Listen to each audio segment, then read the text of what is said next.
Hi, this is Jeff Welt from Welt and Rayom.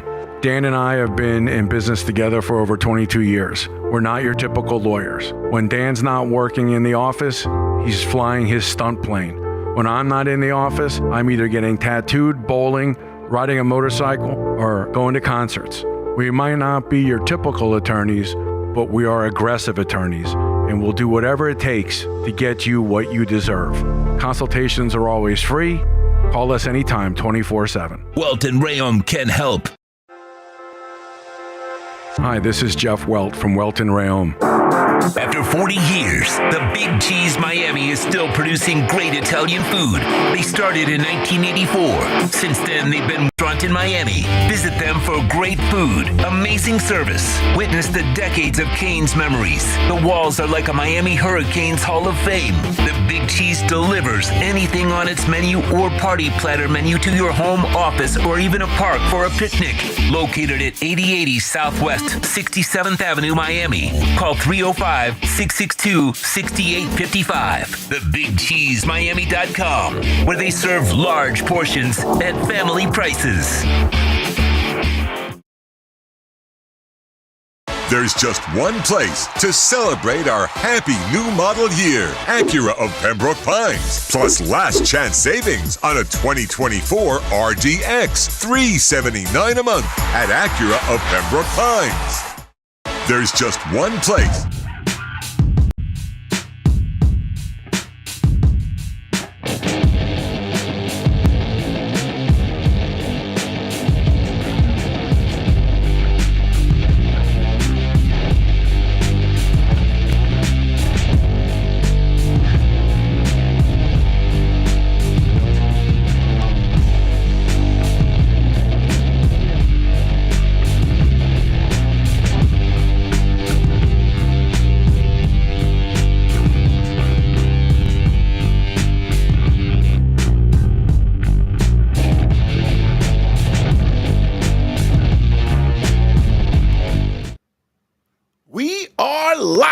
It is the Squared Circle Digest. I am Sean Stanley, and that is the great Frankie Fresco. Frankie, how we doing, sir? I'm doing good, man. How are you? I am fantastic, man. How about them FSU Seminoles, huh? Yep. Came through for you again. Well, no, we knew they were going to lose. I was just wishful thinking. It was very wishful thinking. But we are here to talk a different kind of ass whooping. We're here to talk professional wrestling. A little WWE and a little AEW. We're trying some things new here on the Squared Circle Digest, so please do not act on us for any of the discretions that we're going to have. We're trying some new backgrounds, new basically format, new different things that we're trying here today. We'll see how they go. If you like them, please comment. We thank you for following along, either on the Stanley Media House Network YouTube channel or, of course, on the Frankie Fresco YouTube channel or the Stanley Media House Network YouTube channel and the Facebook page at Stanley Media House Network or on Twitch or X. Wherever you're following along, we greatly appreciate you. And Frankie, real quick. Yes, sir. We did the Friday show, so we really covered a lot on the Friday show. Not a lot has happened. There was a pay-per-view, which we'll discuss a little bit about, and Chad's in already in the thing, and so is my dad. Appreciate you guys. So, guys. Always being in there. Your thoughts right now, today, if you had to rank the companies, and I wasn't even thinking of this, but I just thought about it right now on top of your head. I guess the companies after WWE. Personal opinions, of course. How do your rankings go? Who's 2, 3, or actually Raw, SmackDown. So we'll go who's 3, 4, 5. Are we still considering NXT? Yes. Okay. They're not part of WWE, right? No, that's why I said Raw, SmackDown as the top 2, and then we'll do, and we're throwing in, the other TNA, MLW, New Japan, AAA, whatever else you want to throw in. yours right now on your level of excitement, I guess. Not necessarily on how it's portraying out on TV, not ratings, not anything else other than what tickles the fancy of Frankie Fresco. What is the triple F? Frankie Fresco's, what is it? I would say I would rank NXT after Raw and SmackDown, and then after NXT, obviously I would put Dynamite, and then probably after Dynamite, it would most likely be the TNA Thursday night shows that I see. That's kind of like the rankings that I have as of now. And those are kind of like if I had to watch wrestling and have them like listed, that's kind of like the way I've been looking at it recently. So And Raw, SmackDown, NXT, and then AEW. Um, I don't watch Collision, so that's a waste no, of I time. wasn't even thinking And Collision. I don't. I we did watch Rampage together. You made me watch Rampage for 30 minutes. It was good. Our boy Mortos was there, so that was fun. I enjoyed that match. But Yeah, you enjoyed it way too much. I mean, way too much. oh Man. look, there's only Go one down reason. as well. How you doing, sir? There's only one reason why I might tune into Collision or into Rampage, and that is the Beast Mortals. He's the only reason. Everybody else, not even hologram, not even hologram. So, just letting you know. But yeah, that's kind of, and not to mention hologram is hurt right now, so we're not gonna see hologram anytime soon. But that's kind of like I don't get a chance. I see a little bit of New Japan wrestling from here and there, but it's not enough for me to go ahead and put them above, NXT or Dynamite or anything like that because I just don't take the time to actually watch that. I see highlights left and Yep. right, Mhm. but I just don't get a chance to watch it. And also, speaking of injuries, thoughts, prayers go out to Chris Bay. He was injured at the TNA tapings, as well was Vikingo again, going out to the outside. It looks like his leg got caught up under him. Don't know how serious the Vikingo injury is, but the Chris Bay one seems to be pretty serious. He actually had surgery already. So thoughts and prayers go out to him and everything there. So today we've got topics. We do. Yes, we do. Are we in? Oh, Frankie, Can you hear me now? I got you now. Yeah. Are we like in flames? I saw blue flames. We are in a neon type flame going around our pictures. Yes, Oh, good. Did you put me yellow because of AEW? I appreciate if you did. I did. But you know what's funny is I didn't even get to say mine. I'm actually more intrigued right now. And again, I'm going off of, by where they are right now. I am really, and we're going to talk about it later on. AEW's got some things going for me. I kind of have them right now at number 3 and NXT a close 4. Because for me, NXT, yes. And what's funny is it's kind of changed around for me. I think NXT is starting to deliver more on the pay-per-views and a little less on their weekly show. All right, let me ask you something. Yep. Let me ask you something. Because I wasn't too fond of this.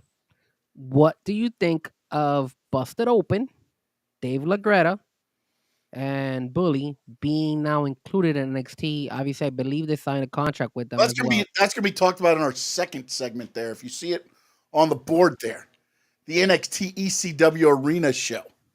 Okay. Look at that! Look at that! I'm trying to make some. You are trying. You are trying. I'm Definitely trying. different. I did 15 hours of labor here today. No, I'm just kidding. Oh wow. Nah, I did about an hour. And I gotta shout do out to Finch TV. I see you, Terry. Official Yep. memo. What's up, guys? Vince TV's in. Yeah, I see him. He says, "What's Dynamite?" Just kidding. I thought he was on a show today. He starts at 8. We started earlier because originally we were going to start at 8. He had asked me about the show. We were going to start at 8. We ended up starting at 7:30. Mimo is in. Sammy, appreciate you, my man. And of course, Terry as well. I don't know why my EA Minutes has joined the conversation. He's back. The unofficial third member of the broadcast team. He's our Tony Schiavone. Whoa.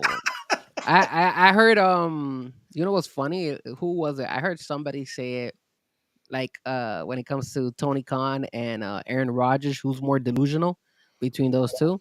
I found that kind of funny that they both actually do kind of same kind of delusional one or the other. So that's funny that you use EA as Tony Schiavone because he is part of He is our third unofficial member here. He is. He is. And sorry, I'm sending out a retweet. For some reason, it didn't pop up until apparently you guys shared it. I don't know. Finch TV, I gotta ask you, man. Sammy, do me a favor.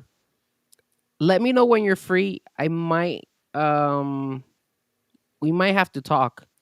I wanted to talk to you about possible event, an AEW event if you're down. I don't know if Sean is gonna be able to come with me to the live pay-per-view. So I might as well put it out there. Obviously, I got tickets. I don't.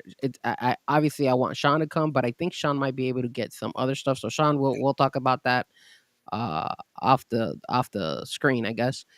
But if it doesn't work out, I do have a third ticket. So I'm looking. I'll probably be looking for somebody else who would like to come with us to the AEW pay-per-view World's in Orlando. in Orlando in December 28th. So my brother kind of sold me out. Sean looks like he's gonna. I don't know, Sean. Sean, are you coming or are you gonna? Are you I'll be working? there. I don't think I'll be using the ticket though. There you go. So I have an extra ticket. It looks like so. Most likely, I will have to. I have to find somebody who wants to. And I join believe me. we already have a broadcast set up, by the way. Yes. You did mention something So about. I'm hoping that, the other part comes through so that I don't go all the way to Orlando to do a show to drive all the way back home.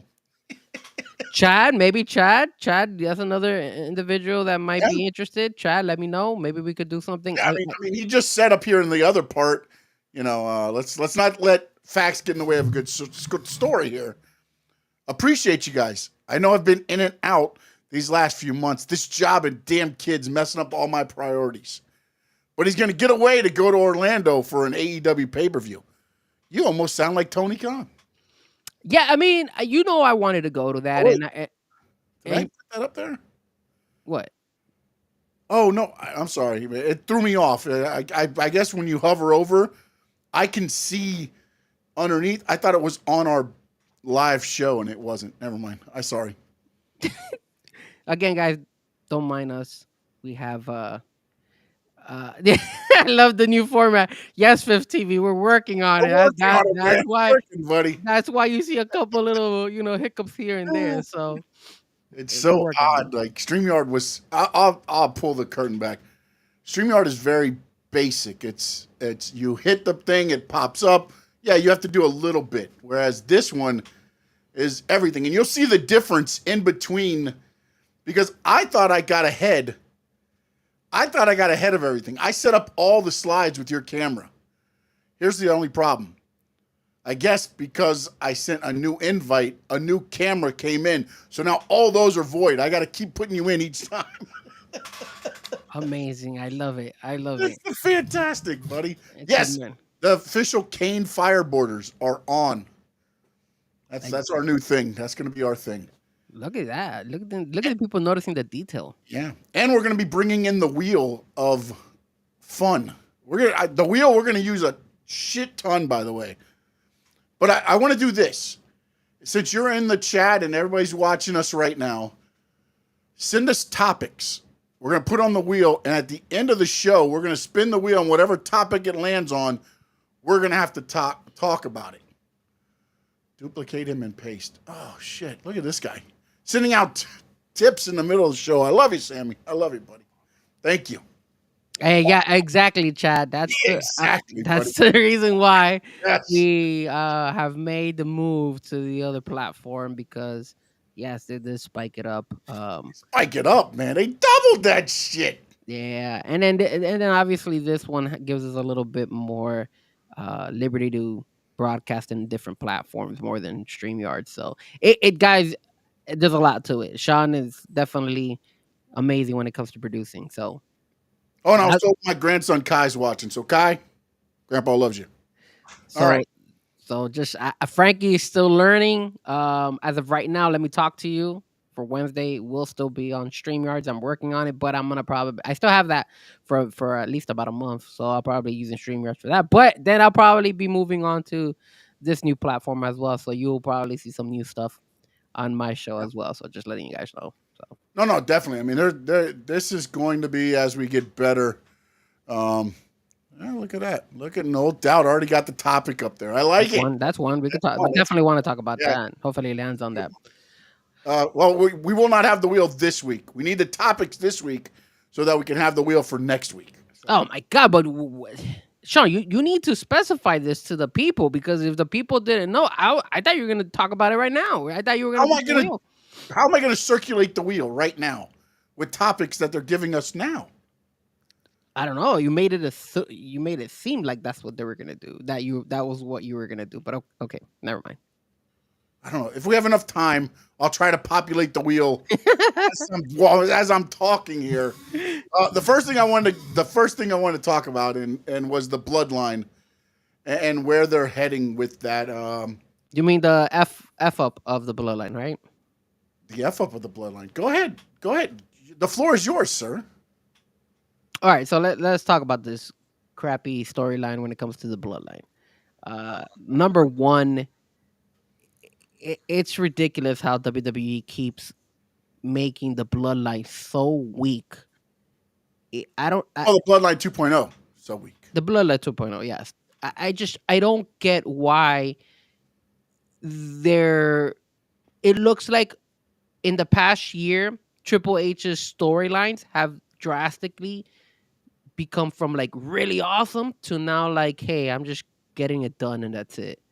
Like, it's so terrible how the bloodline has demolished the bloodline 2.0, and you expect the fans to be invested and excited about this match when the bloodline 2.0 has been getting their asses kicked the whole time. Look at Monday night. You had Jimmy and Jay beat 3 of the guys of the bloodline on the ring. Like, how does that make any sense? It's dumb. It's bad. It's bad storytelling. It's not. I disagree with that because, again, you can't leave them laying every week though either.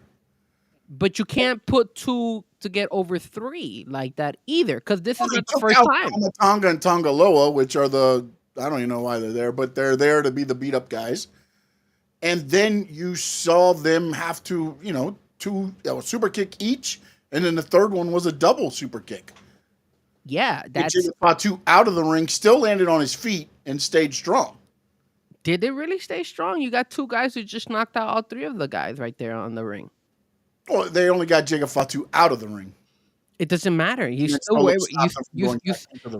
were able to go ahead and knock 3 guys out with just 2 guys. So what is your? What makes the ring? You didn't pin them. You didn't beat them. You didn't.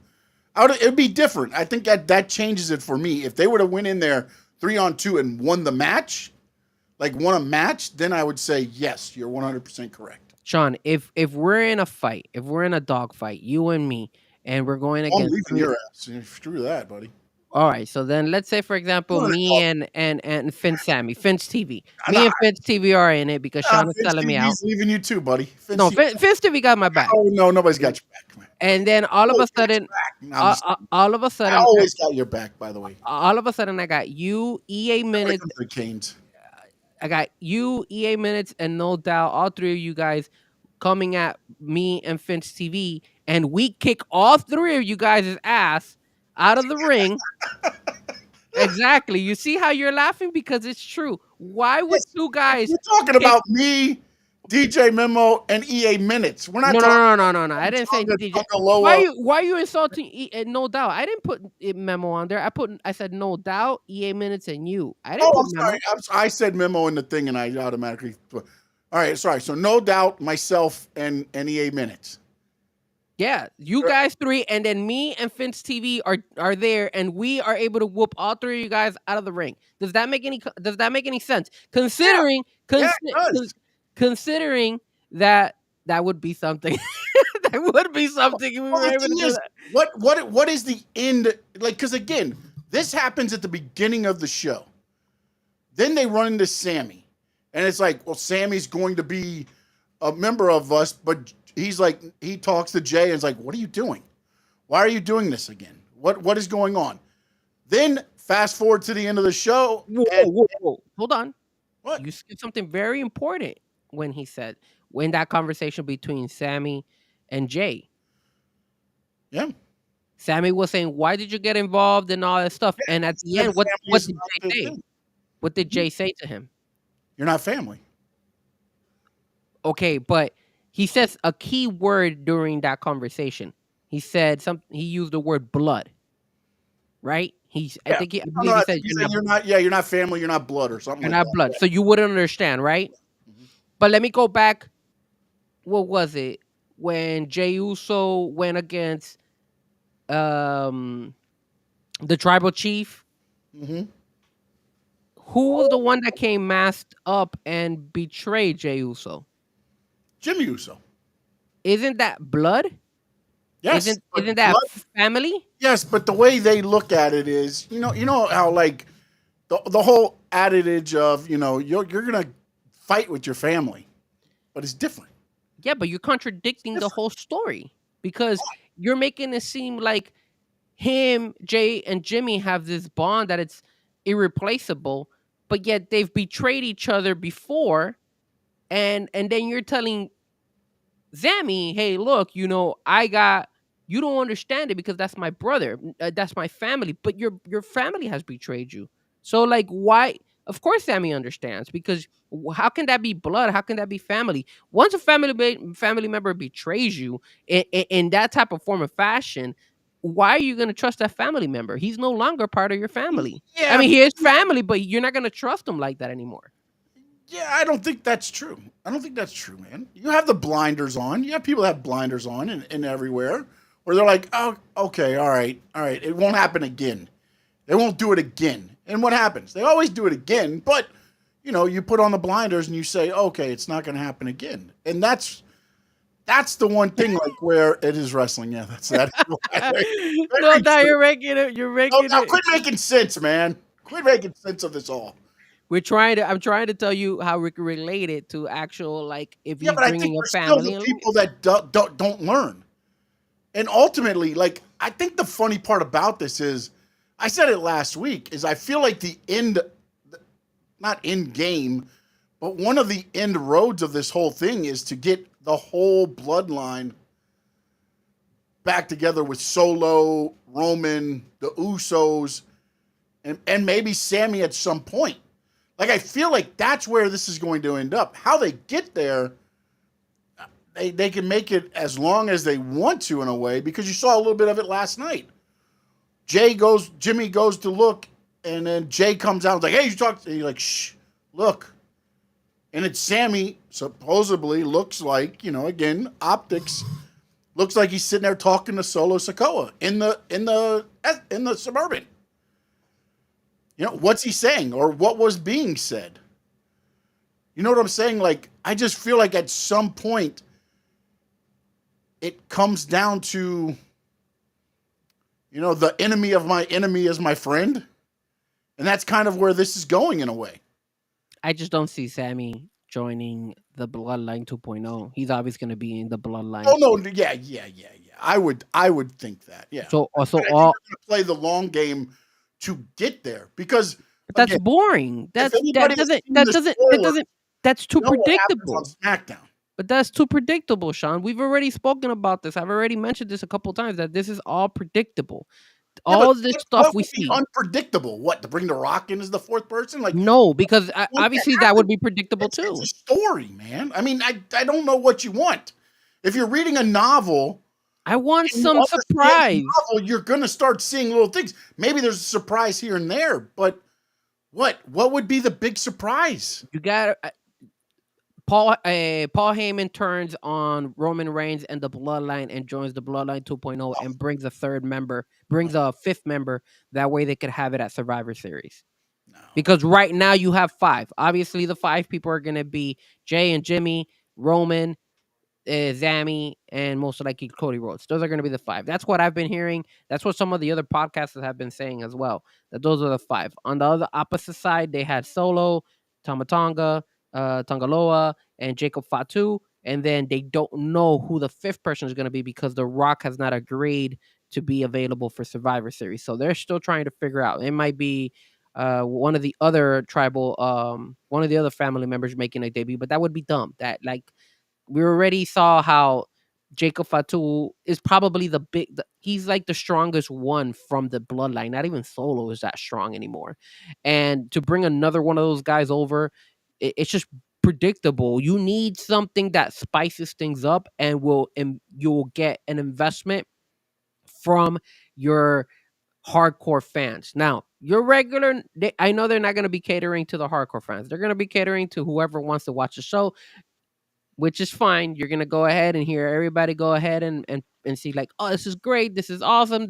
They'll cheer for the fans at the arena will cheer for them, and then they'll go on with their next story. But everything's just too predictable on my end. Where has wrestling gone where we're not working on making things like suspenseful? We don't where why are we not why are these storylines being so like easily done? Like I don't see the effort. I don't see the act of trying to, make us keep guessing what's gonna happen next. We don't know. They don't do that anymore. Everything's so predictable. It's But starting to be a little bit boring for me, bro. you have to remember, this thing's been going for almost 3.5 years now. I understand. And that's another reason why that you Well, I need mean, to throw some what is suspense in here. going to be the big suspense, though? I just gave you. You have seen basically the characters. There's not many other Bloodline members. Okay, Zilla Fatu, Hikuleo. Who else? That's why I'm telling you. You don't have to bring those guys. I say you could go ahead and have Paul Heyman backstab Yeah, I don't the think that's bloodline. And that way you could turn it around is because Paul Heyman is gonna be like, they're gonna be like, how in the world is Paul Heyman backstabbing the bloodline if uh Bloodline 2.0 threw him through the table and pretty much knocked him out for how long he's been gone. And then all of a sudden, he comes back as a heel and he's like, you know what, they knocked some sense into me. They told me and showed me and realized that I needed to turn, and I never got Roman. I never had Jimmy. I never had Jay. I never had Zammy. I never had anybody come and help and protect me. That's when I found out that the loyalty is not with the bloodline, but the loyalty is with Bloodline 2.0 because they knock some sense into me. And then what happens now that you have Paul Heyman on their side? He could bring whoever he has worked with before and bring it as a fifth member. So you don't have to. I already know where you're going with that, and just don't say the name. I'm not gonna say. I'm not They gonna already say put it to in bring. the chat, and I was just like, oh, I know. Brock Lesnar is not. He's not in the stories. They're not planning to bring. I would love to have him, but obviously, I don't think they would do that. I think WWE yeah, wants but to see, stay away you're from Brock Lesnar. kind of the problem with everything that goes on. Like everybody problem. thinks, yeah, because why does every week or every month there's got to be a surprise? I'm Why not saying there has to be a does it have to surprise. be- I said on this storyline that has been dragging for Why? 4 years. Why? They still have the layers of where does Sammy go? Who's Sammy with? We already know where Zammy is with. How do we know who he's with? He's not gonna go and freaking go with the Bloodline He's 2.0. saying no, but what if that's the big surprise? I doubt that they do Because that. of what Roman did to him, what Jimmy did to him. Now he feels Jay's betrayed him. Well, if they do that, then that'd be great. But again, be amazing. we don't know what they're doing, and we're sitting here saying, "Oh, this is boring. This is what they need to do." There's nothing, but there is stuff if you actually look at it and you try to dive into it, and not just be like, "Oh, they got to do something different."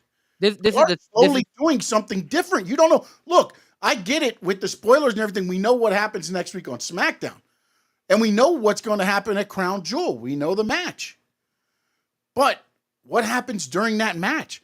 Can Jay really trust Roman? Can Roman trust Jay? Can Jay trust Jimmy? Come on, Sean. Like we sit here and we say all this stuff, but those are little things that are going in that you just sit there and go, no, they're no. not going in because for the Civil War for Survivor Series, so there can't be no little things. But they're not going. They're not going that route, man. Because right now everything is like, okay, you know how sometimes, like, look at the Judgment Day, right? And I don't see it on the breakdown, so this is good. The Judgment Day, you saw how Finn Balor all of a sudden now was questioning JD McDonough and saying, "Hey, I thought we were focusing on a tag team belts and all that stuff," and you bring that little doubt, right? they could do that with the bloodline, but you don't see that right now with Jey Uso and Jimmy Uso. You don't see that with Roman. So you assuming in your head, you painting these ideas saying, oh, we don't know if Jey can go ahead and betray Jimmy, or Jimmy betrayed Jey, or Roman betrayed Jey, and all that stuff. That's all your assumption. But what they've been telling us is literally, yo, we're a family, we're blood, we're sticking together. And that's the concept. Now, obviously, where have they stayed together through this? no, right now, that's what they're selling us right now. Right now is what they're selling us is that we're stuck together, that we're back together, we're number one. There's no doubt that, hey, will Roman turn on one of these guys or anything like that? As you said, I'm assuming all on my side, you're assuming that as well, just because of that's being said or being looked at. That's what they're showing us. What they're showing us. But how do you know in the back of Jay's head, he's not going, I can't trust these guys? I know what they've done for me. I know this guy cost me the belt. I know this guy did this. Because they have not gone ahead and given us like the little nuggets here and there, showing us, like, for example, the Finn Balor situation where Finn Balor was looking just those little moments when you're like, damn, okay. So now it doesn't mean he has to be doing it throughout leading up to Crown Jewel or leading up to Survivor Series, but just bringing those doubts every once in a blue moon. What Jimmy said to Jay, and then Jay was kind of looking like, Yeah, but he was talking about Sammy. Yes, but it goes back to the whole thing. Like, he says, I told you we can't trust Sammy. And he kind of looked at him like, can I trust you? And then he looked at Sammy. He did not say, can I trust you? I said he looked at him like... He didn't look like he could do that. He looked at him like... You're assuming these things, bro. No, he never said that. He was doubting Sammy. That's what he did. First off, read my look. Watch my lips. Understand the words coming out of the mouth.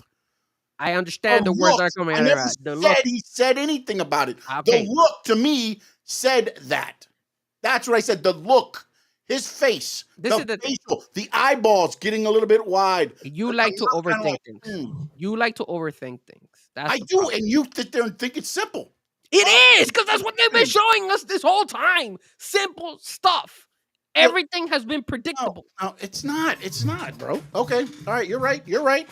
No. Right. I'm not right. I mean, there's no right or wrong. There's just two different opinions.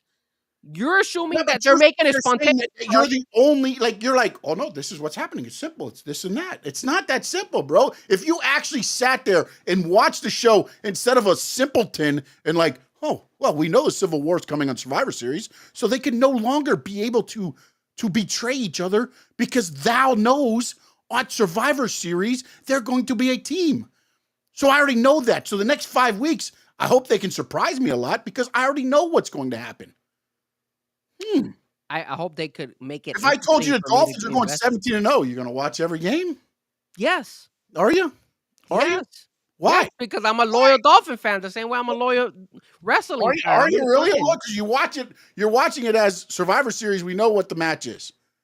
So now you guys try to surprise me and make me think that that's not the match. Well, that's not fair. It's not fair. Of course, it is fair. There's the act of predictability, and you understand that what everything is happening. It's taking it's they're not making it seem like, hey, it is spontaneous. They're making it seem very predictable. Here's the line, and let's follow the line. That's all they're doing, and it's simple storylines. Okay, now let's bring Zammy. Okay, Zammy's gonna go ahead and oh, what a surprise! He's talking to Solo, and here comes Jimmy going ahead and talking to Jay. Hey, dude, you can't trust Zammy, bro. And then Jay is like, oh, maybe I can't trust him. Yeah, sure, you can't trust him. The guy, you just spoke to him maybe about 20 minutes before, and the guy was telling him, hey, man, don't get involved in this stuff. I this and that. It just seems very boring, in my opinion. I'm still gonna watch. I'm still loyal to wrestling. Doesn't necessarily mean I'm gonna not watch it, because I love wrestling just like I love my Dolphins. But at the same time, it's like, for me, it's not selling me. It's not making me want to go ahead and be like, damn, I gotta watch Monday Night Raw at the moment that they're taping it. No, I could just go ahead and DVR it and then watch it the next day. Am I gonna miss out on anything special? No, because I don't. You say about every show, huh? You can say about every show. You could You could I say mean, that on certain shows, yeah. I mean, every show. There's not one show where I have to sit there and be at the TV to see what's going to happen. and None. that's the problem. That's the problem for us. For the casual fan, they'll just watch. But for us who are hardcore wrestling, See, but also the other thing too is that like even if you don't watch it, you can watch the show now on your phone. Like you don't have to sit there and be and half the shit you're finding out about live shows over social media now. So you don't even have to know. Like that's the thing too now is like before you used to have to watch the shows because I wouldn't know what's going on in Fort Wayne, Indiana. true. But here's my thing, Sean. Remember when The Rock came and they were hyping this whole WrestleMania up, and it was Roman versus The Rock, right? And then all of a sudden, the people felt like, "Yo, Cody got cheated," and it looked, and then the WWE ran with it, and then they had the little, scuffle in Las Vegas where The Rock slapped Cody and all that stuff. We were invested because this wasn't something that was being predicted. This was spontaneous. This But was at the something same that nobody time, was that wasn't even expecting. something that they had planned. But that's They went that organically. Right now, what is going on where you're going? What are you going to petition for them to have Paul Heyman turn on him? Because that's the only way that it's going to like there's not a lot there's not that moment that can happen in this. Like that's what I'm trying to get to. It's like you're hoping for something that just doesn't exist to me. no. There's nothing you can do unless You could do. But the you thing they're going to try to do is probably insert Rock in the match, and that's going to be a return on investment, which I don't think is a good idea. they're not gonna do that because he's not there. He's not available, dude. He's not available right now. We already know that. They're struggling right now to find out who the fifth person is. And if they come and they give us Zilla Fatu or one of the other guys coming in, that is so boring. It's like, oh, great, another one of these guys. And it's not a wow moment for me. What about if they lead up to Survivor Series, right? And then Solo and all them are like, look, we have our fifth member, but then they don't reveal the fifth member until the day of the pay-per-view. So every time you're selling Survivor Series, you have the four of them, and then you have that little black image of a dark person, and they don't know who it is. And it still spices it up. It still brings you with the idea of like, wait, hold on a second. Who the hell can it be? And you lead up to it because you're going ahead every show. You could talk about it, and you've seen this happen. This is repetitive in wrestling. So just doing little things like that. If you do it that way, that person has to be a freaking Brock Lesnar. No, because remember, again, what I told you, the story that I had planned. You have Paul Heyman turn, and people do not know. And then as when Paul Heyman shows up and he turns, all of a sudden Roman Reigns is like looking at everything. It's like, what the hell is going on? And nobody can believe that this just happened. Again, the act of surprise. You don't know what's going on. And we still keep the shows leading up to the live events relevant and still intrigued. Hey, I still want to watch because they're going to give me nuggets. Kind of like, look, I always criticize. If Paul Heyman turns on him, who's the fifth guy? Who's the fifth guy that you can tease like that to where you're going the night of the pay-per-view and they announce the fifth guy, you're like, oh, yes. Because no matter who it is, if it's not one of those OMG guys, you're going to be like, these fucking guys suck. Triple H sucks. He didn't deliver what I thought he was going to deliver because he put a black object on the screen showing that we don't know who the fifth guy is. And now he didn't deliver who I wanted, so he sucks. And that's setting up for failure. Again, you could bring anybody that is related to Paul Heyman, anybody he has some type of ties with. So you're telling me in the Bloodline 2.0, it's Brock Lesnar, it's CM Punk, it's anybody from ECW? Are we going to bring them back in? Depends if you want to bring one of those guys in. Sure. Why not? Somebody Sabu? different. Somebody who is actually still capable to hang. I don't think Sabu is capable. But I'm asking you, if that was the case in your scenario. But Sean. But I'm asking is this, though, Frankie, seriously, though. If you're the booker and you do that, like you said, who would you like to see the fifth guy be? Because I gotta work. I gotta look at the history. I gotta look at what Paul Heyman brings, like interactions. I have to do my homework. I can't just give you an answer right away. I'm giving you an idea, but that doesn't mean I don't get paid to be storyteller. So exactly I'm what just I'm saying, an but idea that's to where work. like I just feel like that's grasping at. That's telling me that you really don't have a plan. Your plan was not laid out, Sean, I'm and now not. you're I'm trying not to make. because No, you're. but what I'm saying This though is is the if problem. they started doing that, to me, it would be like, wait, you have told us this has been laid out like this. We're at what is third inning or whatever a while ago, so now we're probably like the fifth inning, and now we're changing it to where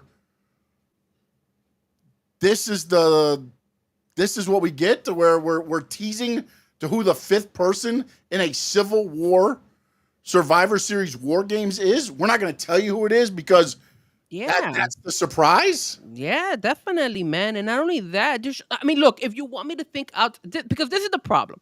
If I give you an idea, you always come and tell me, "Well, what's next, Frankie?" I'm like, "Hold on a second. I'm just throwing out ideas. I haven't written it down. I'm not writing down storylines. But again, you want me to just come out of my head and think about it? Okay, I could go ahead and say, okay, you know what, Paul Heyman has. Hold on, you want me to throw ideas, right? Yeah, let's Because do it. because you're throwing it out there, so Yeah, let's do it. I'm just gonna wing it like the Yankees right now, Mhm. striking They're not out. winging nothing. Or the Yankees ain't doing nothing. But they're winging it. They're trying to wing it out, and they're swinging and They're missing left and winging. right. They're So winging. That's it. I'm gonna swing something out there. All I right. remember Oh, Paul Heyman had an interaction with Braun Breaker when Braun Breaker came. Braun Breaker went ahead and fought against, if I'm not mistaken, Jey Uso and beat him. And then you had that face to face between Braun Breaker and Jacob Fatu. mhm. Surprise guest.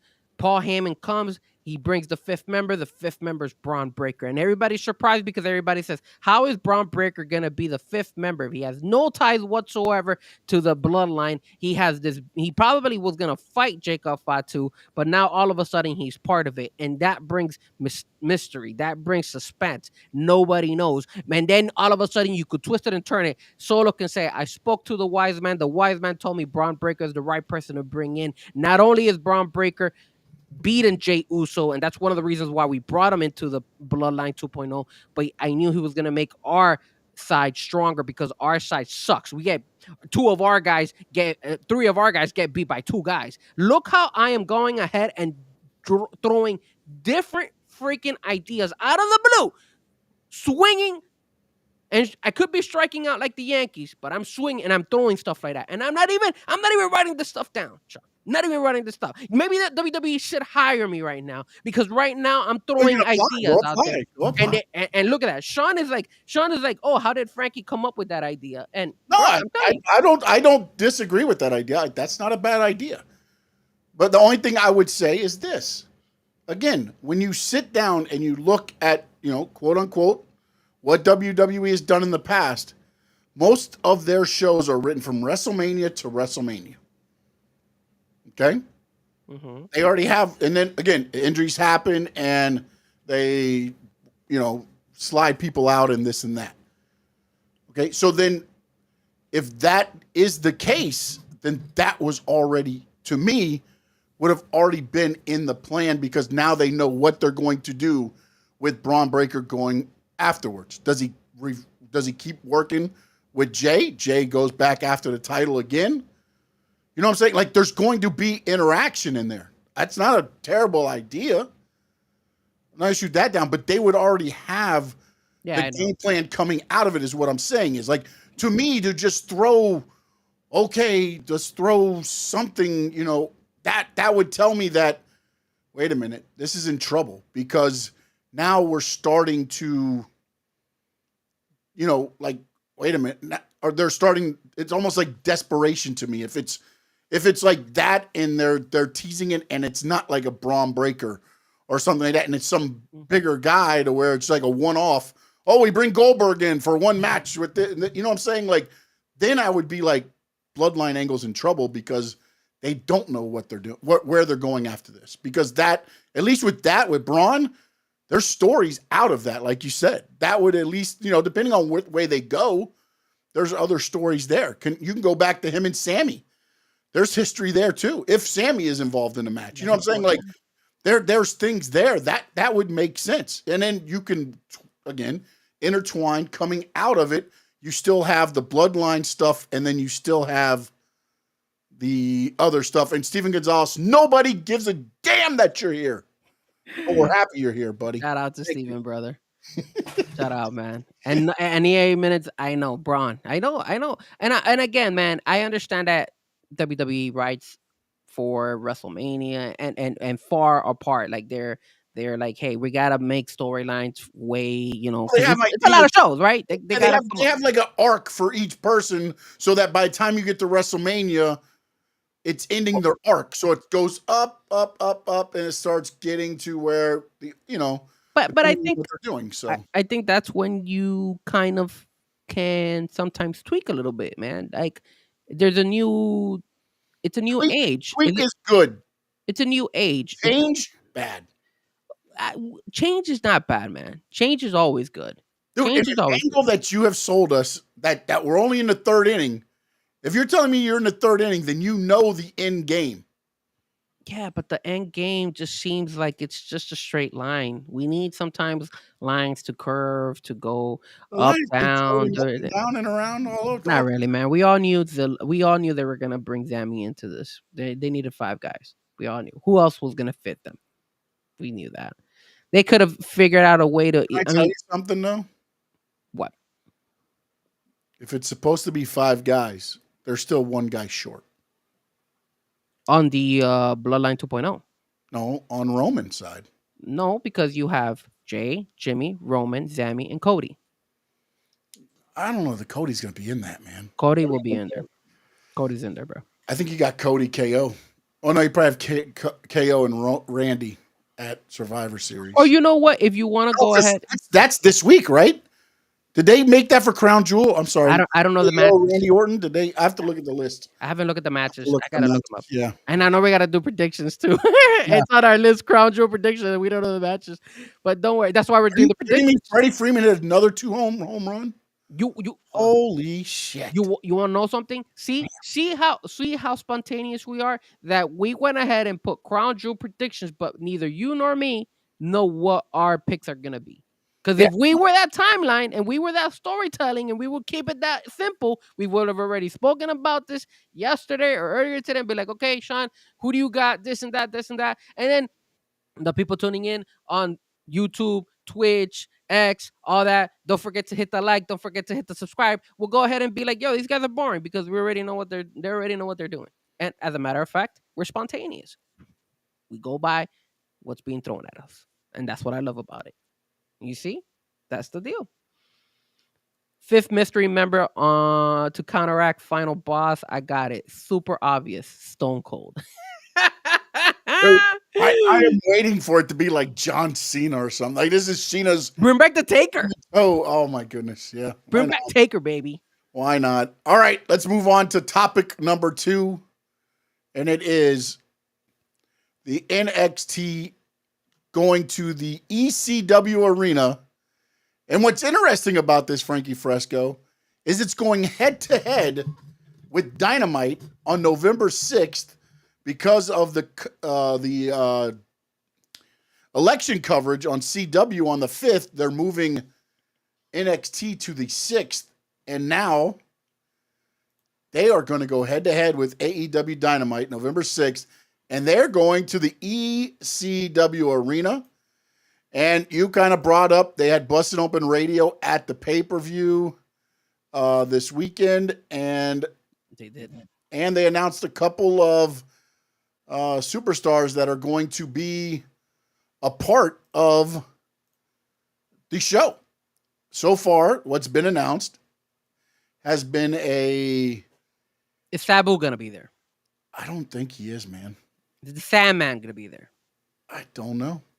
You know what they might do? Is Taz gonna be there? Yes, Taz will be there, but it won't be his ankle or his leg or whatever it is. His knee. He actually. Did you see the surgery he had?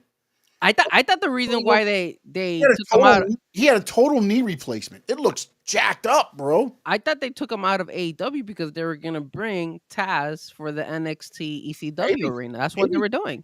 That collaboration with Collaboration, AEW announcer to NXT front row seat with a walker. I love it. But I know right now Dawn Marie will be the referee for, what is the match she's refereeing? I forgot. It's going to be a street fight between, who was it? Tatum Pack? No, that's this week. Where the hell was who? I forgot who the match is going to be, but they're going to have her there. Dawn Marie, if anybody knows, was an ECW valet. I know she's been pile drive by Tommy Dreamer and everything else. Just mention her. So she's going to be the special guest referee. Bully Ray got involved with Trick Williams at the end of the night after he was attacked by Ridge Holland and Ethan Page. Bully Ray gets involved, and now there's going to be a tag team match, supposedly. Bully Ray and Trick Williams against Ethan Page and Ridge Holland. And, of course, Busted Open Radio, as you said, was there. Look, man, I'm not a big fan of Greco, buddy. Did you see he was a little bit nervous at Halloween Havoc? Very nervous. And I'm not saying I would have done any better, but I feel like he yells all the time. Like, that's his gimmick. Like, it's just like he takes it up a level. It's like, damn. Now, let me say something here. And I don't know if this is true. I don't want to start rumors or anything like that. But start it, buddy. Start it. But I watch.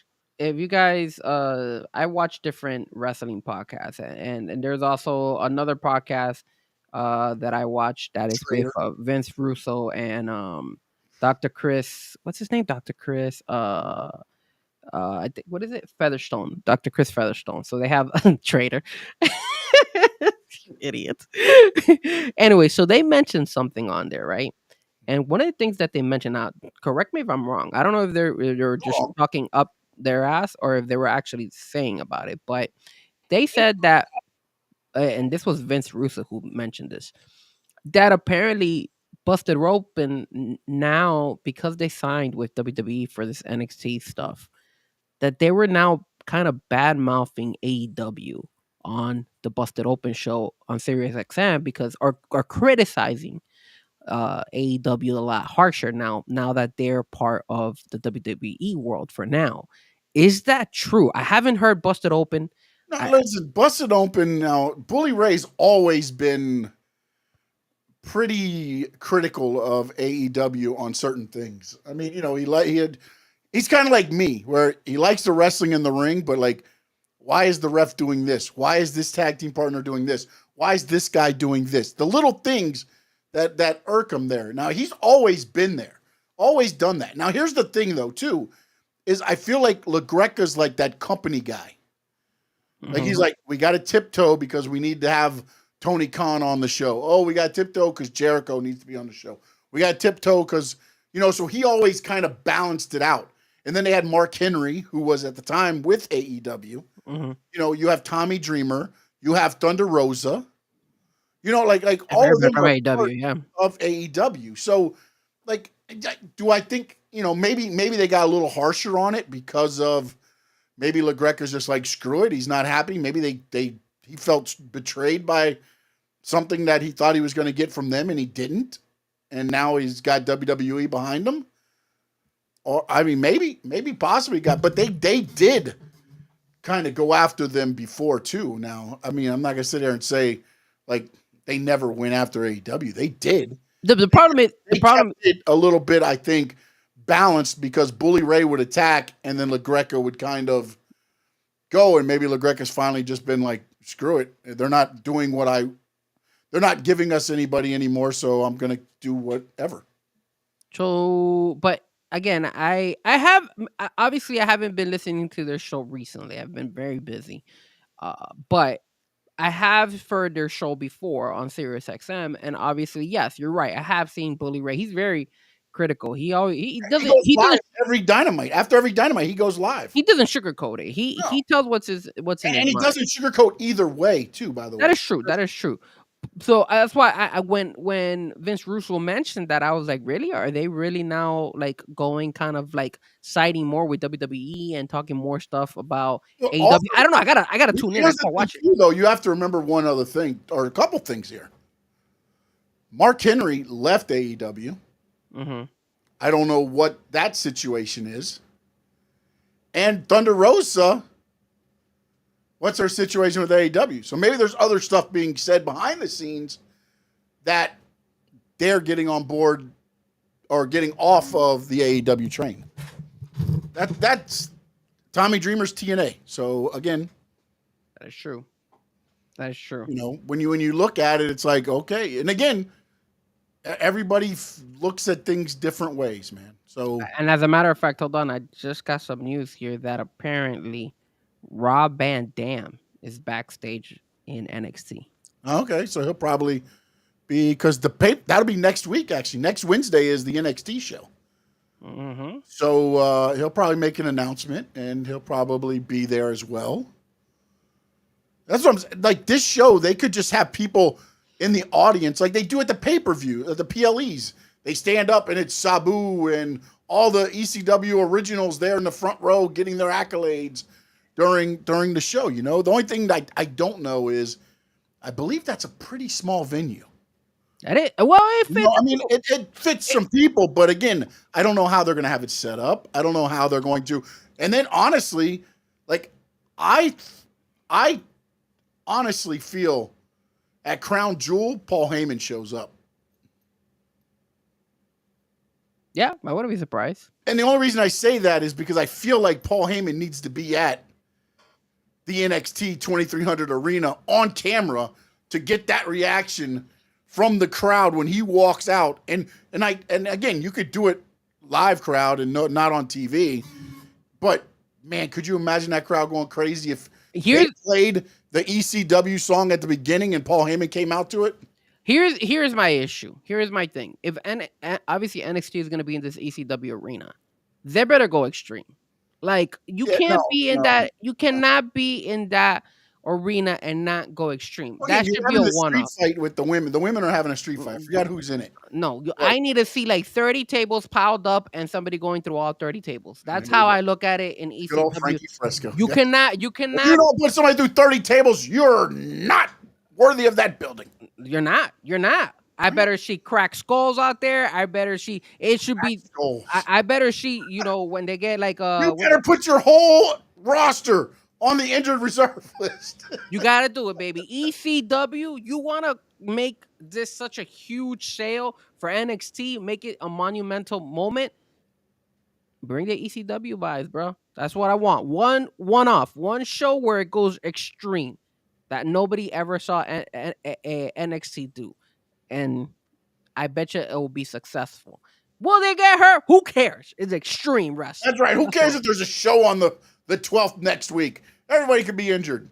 They got so many damn wrestlers in NXT that they could just replace one with the other. It's not a big deal. Look at the other chick they brought in now, bro. They brought another woman in NXT, bro. You saw that? Zariah, baby. I've never heard of her. That's the other one. The three of them signed right one after the other. It was Julia, it was Vakor, and then Zariah is from over in the UK, like Rhea. Oh, okay. I didn't know who she was until I saw her. I was like, "Who is?" I read it. I Delta before. Gotcha. Okay. All right. Well, I mean, they couldn't trademark that name for obvious reasons. What was her name? Delta. Ah, that's why. Okay, so that's where that name. Yeah. Okay, now I know her from that name because that name does sound familiar to me. They couldn't change her to JetBlue or anything, or Spirit or anything like that. So. Gotcha. Okay, now Delta, I've heard. That's why her face looked familiar. So right. But yeah, it's a lot of those things like that. It's like they keep bringing more people, and I'm like, wow. But and they keep putting that women's roster. That women's roster soon. It's going to be nothing but women's matches, man.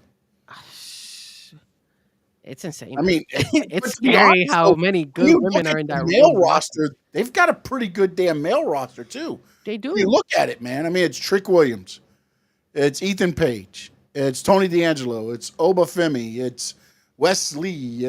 There's a lot of good talent there. Yeah, and Rich Holland is Rich Holland's starting to come around. I like his new. I know they were all doing like like Halloween costume get-ups and things like that. I honestly think he should come out like that. That looked good. The way he came out as like I don't know if it was a Terminator type thing, but I like the fact that he beat Andre Chase. yeah, I like it. Because that sets up him versus eventually Trick Williams. I like the fact that they You involved elevated him. him. Yeah. You elevated him up, and It's funny because you mentioned, hey, I think he's gonna leave, and the looks of it doesn't look like he's gonna leave. It looks like they want to keep him in NXT. it's so odd to me because at times you look at it, and you're like, okay, they're going to try to make it a brand and keep people around, and then they just never pull the cord on it, man. Like, I feel like they could make it. Look, I'm not saying they're going to, pull the money that Raw and SmackDown and, maybe Dynamite is pulling on tickets and things like that. No. But if you go to these smaller venues and you run NXT shows, you're going to get a good house and you're going to get a good ass show. I So mean, I don't understand why they don't try to make it a brand. And then, you grow with them and then maybe down the line, again, the draft happens and you move them up or you just keep them there. I just don't see why you have to make that like all the time, like a developmental to where if you do good here, then we're going to elevate you. Why not make that a focal point? You send talent down there to wrestle them and get eyes on the product. So why don't you make it seem like that's where you want the eyes to be?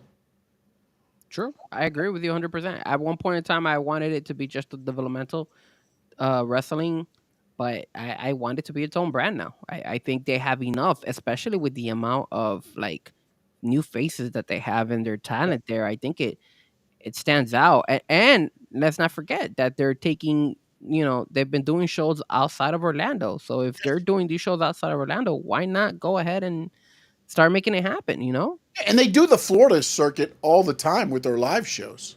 They do Fort Pierce. They've done Miami a couple times. They mostly stay up central and north area, Tampa. They do those shows. I wouldn't mind seeing them venture up to Georgia, North Carolina. Kind of like the old NWA days.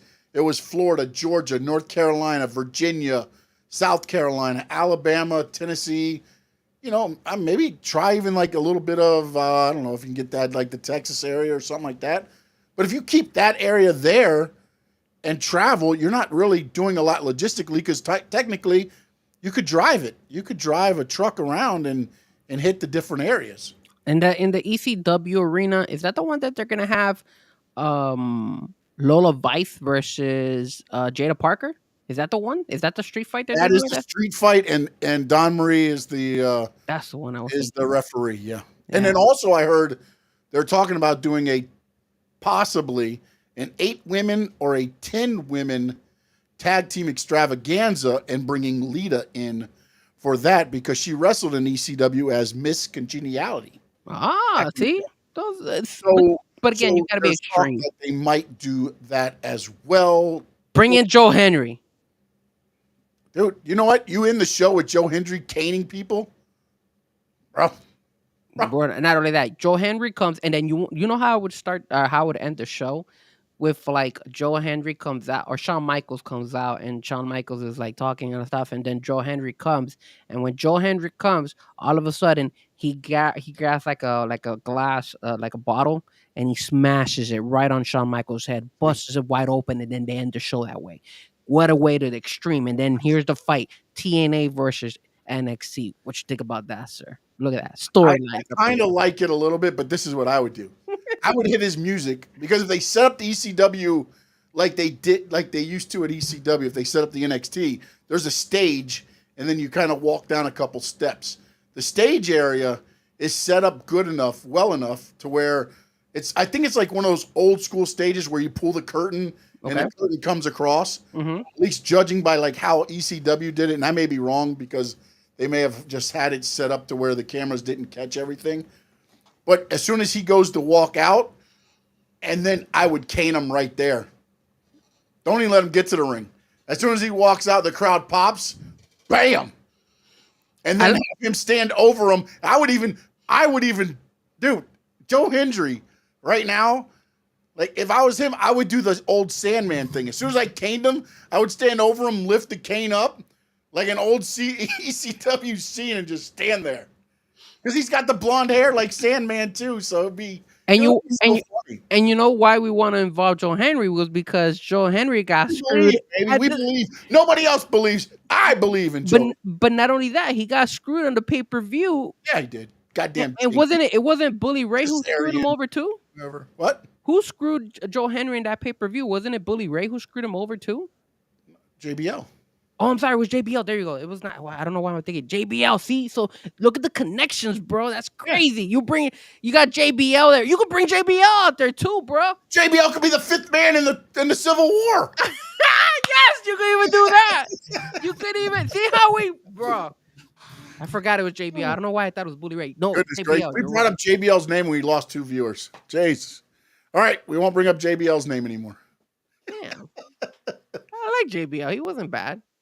It's gonna be interesting. I really want to see which legends they bring back as far as, because I'm trying to think, like Tommy Dreamer's with TNA. TNA and WWE have a partnership, but it's interesting too because and again we'll jump around a little bit here, but TNA reached out for a feeler to see if they would be okay with WWE if they put AJ Styles in the TNA Hall of Fame this go around at Bound for Glory. I did hear about that. And again, I don't know who was discussed with or if it went to AJ and maybe AJ said not at the moment or whatever, but it was, I guess it was there was a feeler sent out and I guess they didn't get what they thought was a good feeling. So they did not do that. And of course it was Rhino and Bob Ryder. Rightfully so for Bob Ryder, and rightfully so for Rhino too. I mean, but Bob Ryder, there would be no TNA without Bob Ryder. So I'm glad to see him get it. Unfortunately, he wasn't around to get the flowers that he deserves. But again, it's going to be interesting to see which legends are there, because I think that'll also speak some things to where the WWE relations are too. Bring Stone Cold, baby. I mean, Vince is gone, right? Vince is gone. So anybody who had an issue with, again, the optics of Vince McMahon being there, who shows up? Who doesn't? We know Ray's there. So bring in my boy, one of my favorite ECW wrestlers of all time. Just incredible, baby. There you go. That's another guy that they might bring him in. They might. He was one of my favorites in ECW. He's awesome. He's just incredible. Exactly. He was so good. I like him. That's good stuff, man. And then the other thing is Devon. Does he get involved with Bully Ray at the ECW arena? Does he figure into the ending of this? Again, he's a producer. He's had some, issues health-wise, but he did do, I think, a match recently where it was mostly like a hardcore type thing. So it'd be interesting to see, do they throw like the 3D, Team 3D back together, the Dudley Boys, or for just one little thing. But again, Bully Ray, and then also, does Bully Ray go anywhere from here? Is this a one-off? Let me ask you something. Now that we're talking about this whole ECW arena back, if you had to choose 3 guys from the ECW world that you would love to come back just for that show that you could remember, who would you want to see back for that show? I know I'm putting you on the spot without you thinking about it. Now, alive or dead, as long as they've wrestled. No, alive. Actually make it to the show. Okay. Alive. I was going to say Chris Candido would be one of my favorites that I loved him. Bam Bam Bigelow as well, but unfortunately, I would have loved Bam Bam Bigelow. Even Brian Pillman was another one that was good over there. I would love to see Bill Alfonso. Fonzie. I just love the whole thing that he did with, with everybody. With Sabu, with Rob Van Dam. Now, I think Rob Van Dam's going to be there, so I'm not even going to say his name because I think that's obvious. Mm-hmm. Man, what's funny is, like, I think everybody that I think I would want to see has a chance of being there. All right, so I'll throw some names. I would love to see an entrance of Sandman. Sandman's good. You know who I would love to see? Al Snow. Al Snow would be a good one for me. I haven't seen Al Snow in a long time. Yeah. You could bring him over there. Why not? I thought I was gonna. What about Mick Foley as Cactus Jack? Yeah, I mean, you could do those guys. I just think that those are I think they all have good relations with WWE, so those are ones I think you'd see. So you're trying to see somebody who doesn't have good relationship with. Yeah, like or that doesn't fit into what WWE does right now. Like Sandman, I don't think fits in anything. But if they were to bring him back and he doesn't entrance through the crowd, maybe not with a Budweiser, drinking a beer and smoking a cigarette. If he just, Oh, you got to bring that too. The Inner Sandman music hits, and all of us, it's like, what? You know what I'm saying? Like if they're beating somebody down, and then all of a sudden Inner Sandman hits, and like that place would blow off. That place would just go through the roof. And another person I would like to see, and again, the ECW version of Shane Douglas. Not the Shane Douglas we saw in WCW, not the Shane Douglas we saw in WWE, but the triple threat version of Shane Douglas. But he had a lot of issues with WWE. So, again, that's one of the things to where, because I think you're going to see, the chances there for Dreamer. RVD, obviously, he's at NXT this week. I got to believe he's probably going to be there next week. Bring in. Whether it's live or during the show, you're going to get Heyman there at some point. If it's dark match, if it's dark afterwards or whatever, Heyman's got to be there, man. Like, this is big. If they do not, that's a missed opportunity. Is there any way that they could bring? And I'm looking him online to see because he's still alive. I just haven't heard from him in such a long time. Juventud Guerrero. I don't know what the situation was with Juventud. Where has he been? Because I'm looking him up. He's 49 years old. He's wrestled a couple times with AAA. Where is Juventud Guerrero? Because he used to be in ECW. Mexico thing. You could bring him. He'll be pretty cool. What about Marty Jannetty? Bring him back. You're going to get some. No, but the only thing is, like, I don't know that he brings anything with it. Like, at least the other guys are going to get a pop because of the ECW arena. Like, I don't think Marty Jannetty had a good ECW, even Mikey Whipwreck was, to me, better for ECW than Marty Jannetty. True. Oh, it would be a good feel good if you had Marty Jannetty. Maybe you show a picture, and I think he's got a very bad ankle. Like his ankle, I don't know if they amputated or they were going to or something. But maybe a picture of him and Shawn Michaels sitting together in the back, kind of talking on the monitors or something. Like they did to Triple H. Maybe something like that. Where like, hey, there's a moment, or something like that. But like, I just don't think that he had anything to do with. Like, I mean, the easy ones are like Taz, Sabu, all the guys that wore ECW, the Dudley Boys. What about Stevie Richards? Balls Mahoney, I believe he passed away, is, who was the other one? Balls Mahoney and the blonde-haired guy. I can't think of his name. Axel Rotten? Yes, Axel Rotten. Yeah. Is he still around or? Let me see. That'd be another one that wouldn't be too bad to have there. Is he still? And then of course the women. No, Axel Ryan died 2016. Damn. Oh, so is Balls Mahoney still alive, or Balls Mahoney passed away too? Let's see if Balls Mahoney's still alive. I thought one of them were. Balls Mahoney, he passed away as well. 2016 as well.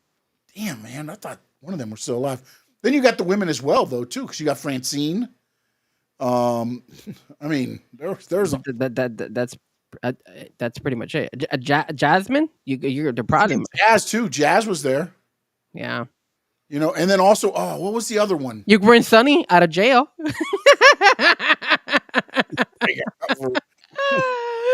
She's on a work release. She'll come out as Nails, be like a Halloween outfit, Nails. Sonny out of jail, be like Sonny come out of jail just to come to the ECW arena just for one night. Oh my goodness, that'd be great. And then, I don't know anybody else that would be there. You know what I would like? I would like to have Joey Styles on commentary. It's not a bad one.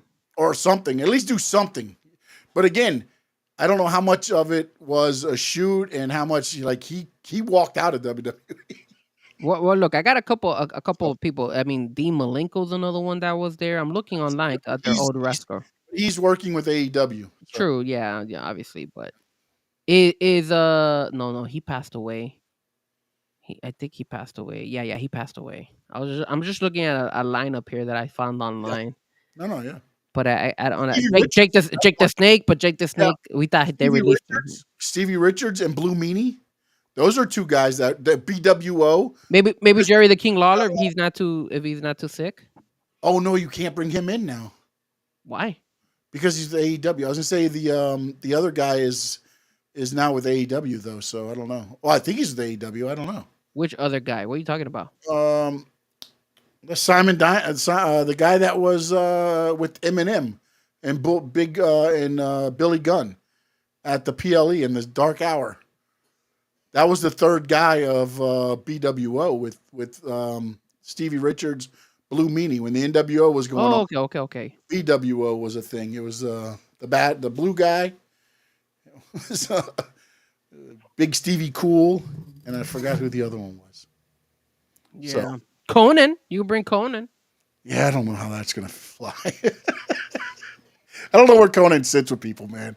Like you said, Joey Styles is one. Yeah, Definitely bring him. But yeah, I'm just looking. Damn, there's a lot of the people on their roster has passed away. Oh yeah, because they were putting their bodies on the line, and Yeah, it sucks. Psychosis, but I think is Psychosis still alive? Rick Steiner, there's another one out there. yeah, I mean, Rey Mysterio Jr. That's one you could definitely bring because he's still with WWE. Yeah, He would be pretty cool. But that's Sam, what they did with the ECW One Night Stand. Ron Simmons, Yeah, it's a couple out there. those guys really only had like a cup of tea there, though. It wasn't like a. Is Tajiri still alive? I believe so. Yeah, You can bring Tajiri. Tajiri. He used to be. Is he alive? Yeah, he's 54. Yeah, he's still alive. You can bring him over. You could bring so many legends if they really wanted to go all out. I don't know how you fit them all in a show 2 hours long. Well, no, you just introduce them all and be like, "Hey, what up?" Yeah, Like, I mean, yeah, you can bring them out moment. before every match. You do, 6 or 7 of them at a time or whatever. Yeah.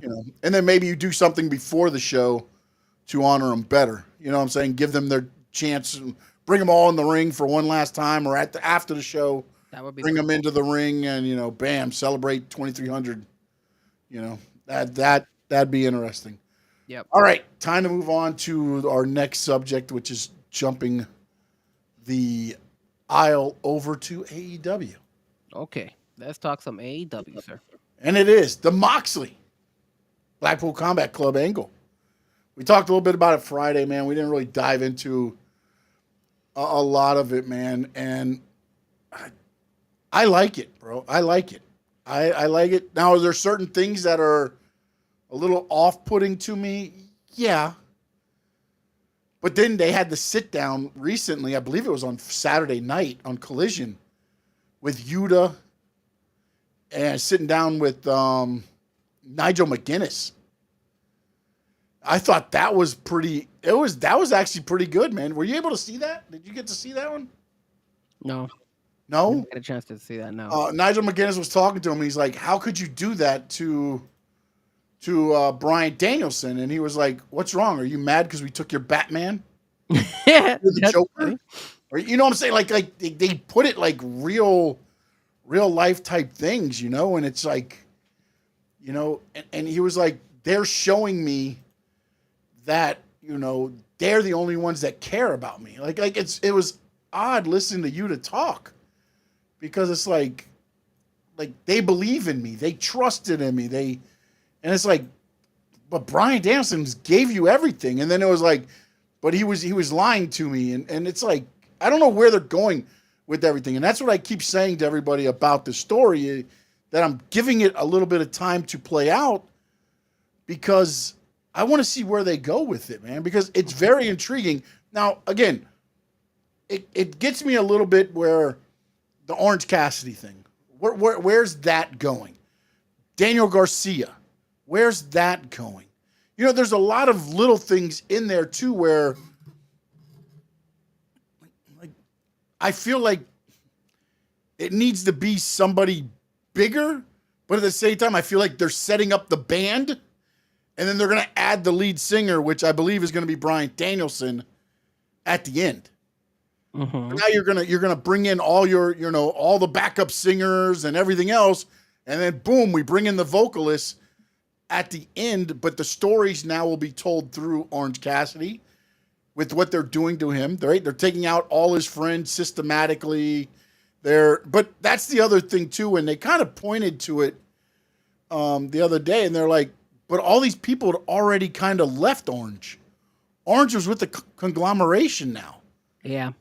So like that is the part to me that like I'm still trying to understand where it's going, because I like the fact that they're kind of making Orange a little tougher. I like that. I like the fact that he's going a little darker. Like, He's going darker. After the thing went off the air, he got up in Daniel Garcia's face and he's like, I'm going to take care of it. I got it. And, and it's like, okay, now we're seeing a little bit different Orange Cassidy. But now the problem goes to this. Are people going to invest in a tough Orange Cassidy? Like, I don't know that I could, like, you've got to sell me on that part of it. And not saying it can't be done. I just mean I see the guy that used to put his hand in his pockets, do those little super kicks to the shins. I don't see, the Orange Cassidy that's gonna have to pull out chairs and whatever else. Not saying that he can't do it, not saying he hasn't done it.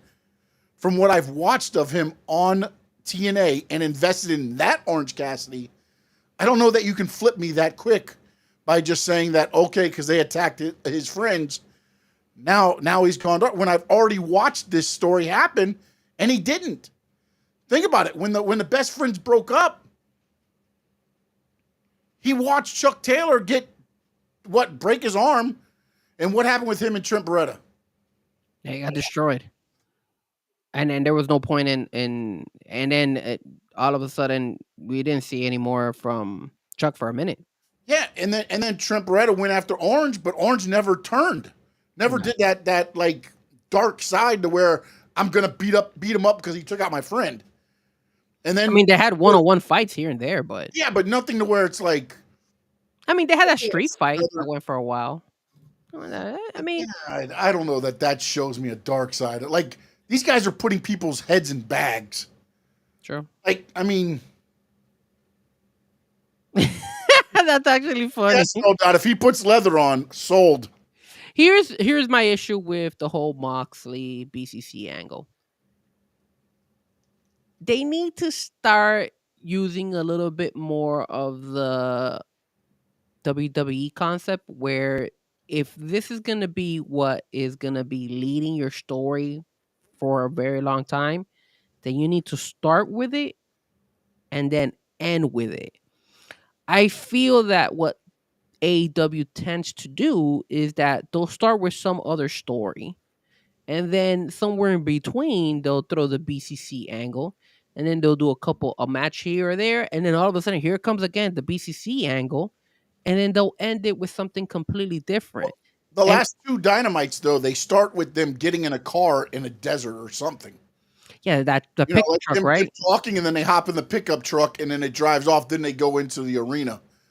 So I guess technically they're thinking they're starting with that story because they do that part, and they kind of throw out the threat, and then they do the Dynamite opening, and kind of go on with the show from there.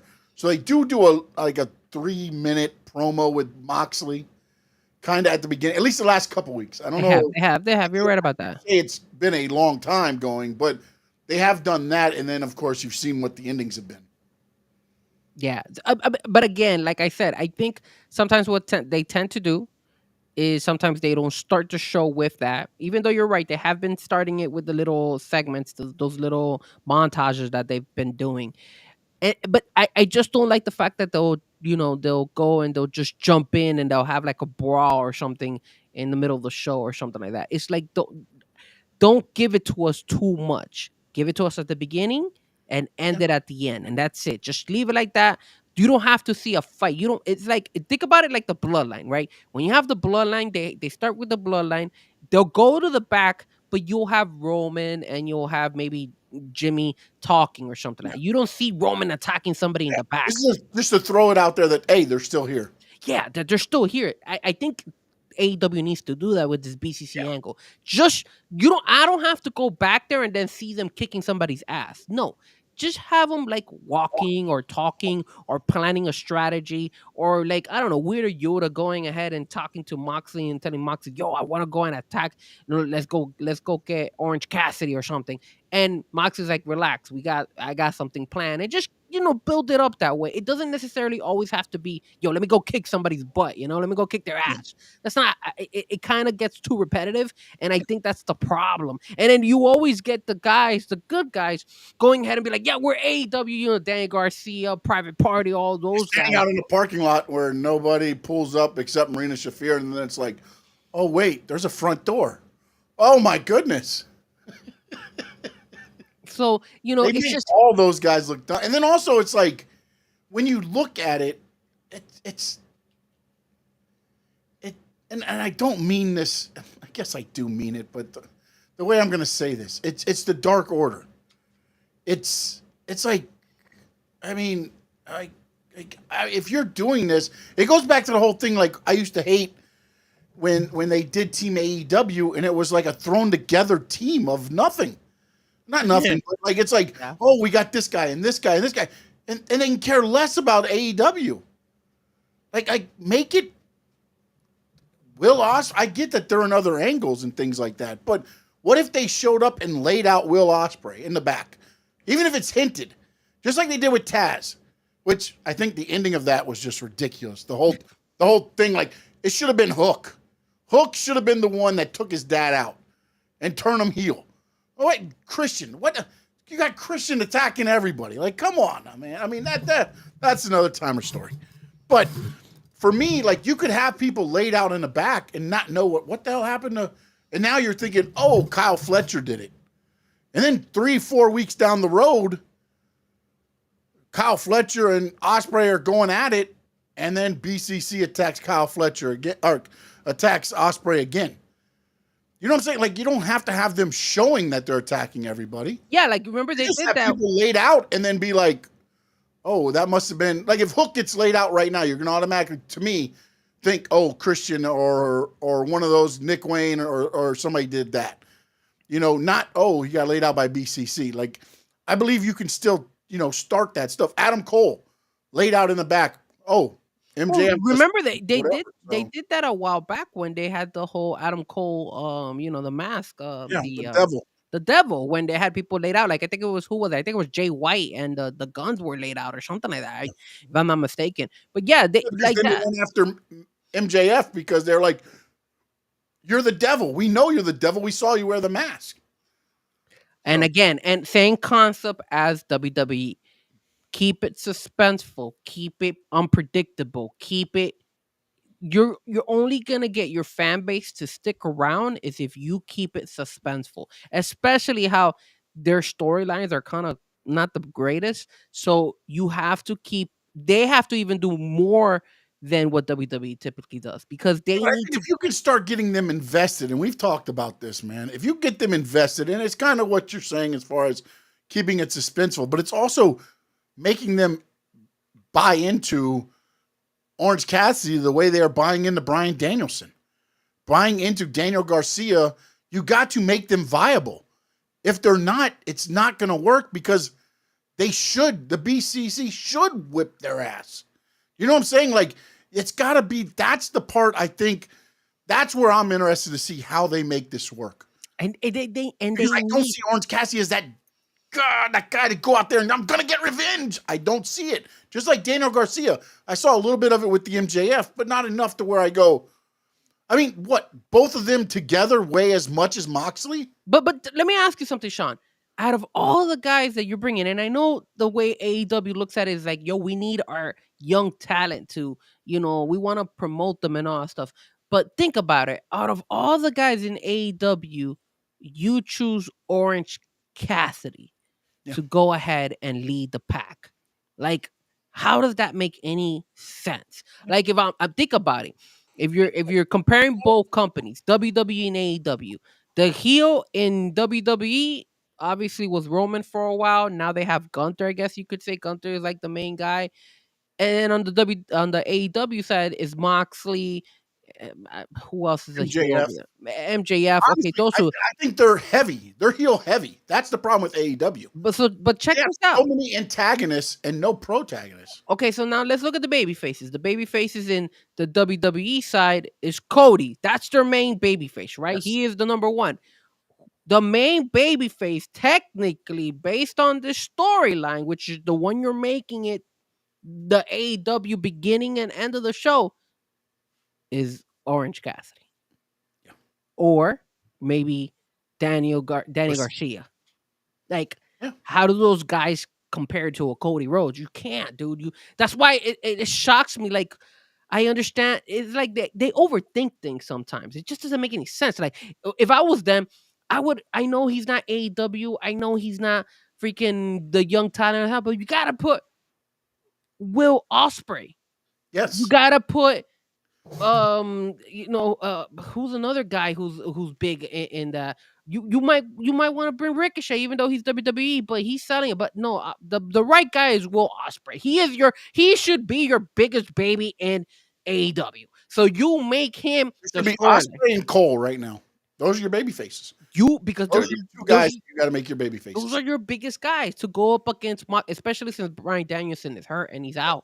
So that's your guy right there. You bring him, but you created a story outside of him. He has his own little issues with the whole Takeshka and Kyle Fletcher and all that stuff. It's like, where are you going with this? Why are you using it's like you're using your mid-level talent for your biggest storylines, and then you're using your high-level talent when you're talking about babyface for your like mid-level storylines. It's just dumb. It just doesn't make any sense. It looks like you're confused. That's why I think people don't go to the AEW side and be like, yes, I'm invested. That's why when you're telling me, Frankie, I'm invested in this Moxley, I'm not, because it just feels like Moxley versus Orange I'm Cassidy. intrigued. I'm intrigued. I want to see where it goes. I'm giving it a chance because I like the start of it, but I want to see what happens. The biggest part of it for me is exactly what you're saying. Can you get me to buy into Daniel Garcia and Orange Cassidy? Because if that's who you're trying to sell me, you've got to do a good job of selling me, because nothing I see about them. Now, Daniel Garcia against Wheeler Yuta? Okay. No, I'm saying on match levels. But Claudio against Daniel Garcia? No. Moxley, That's Danny my problem Garcia. right now is I don't see it as they're not on that level of Claudio and Moxley right now. So they're not to me. And see, this is the problem with AEW. I get it. I'm not the AEW, believer or whatever you want to say, but you can't tell me that those two are on the same level of anybody other than Yuta on that squad. And I think the problem with AEW when it came to Danny Garcia is that I think maybe Tony Khan felt that the whole him and Will Ospreay and MJF situation, when he went into MJF and all that stuff, that elevated Danny Garcia to be now with one of those guys. But that's not the case. Over time. You gotta do it. Yeah, it's like he did it like for that time, but you got to do it over time because you burn in and burn out. Exactly. So I felt like maybe Tony Khan thought, hey, we got him over. Now everybody's gonna love him. That's not the case. They people in that moment he was starting to invest on him and like, okay, cool. Let's see where they go with this. That's where you need to be more strategic with who you put in what storylines. You want to upgrade Orange Cassidy. You want to make Danny Garcia more talented. You should have kept that storyline with MJF and Will Ospreay.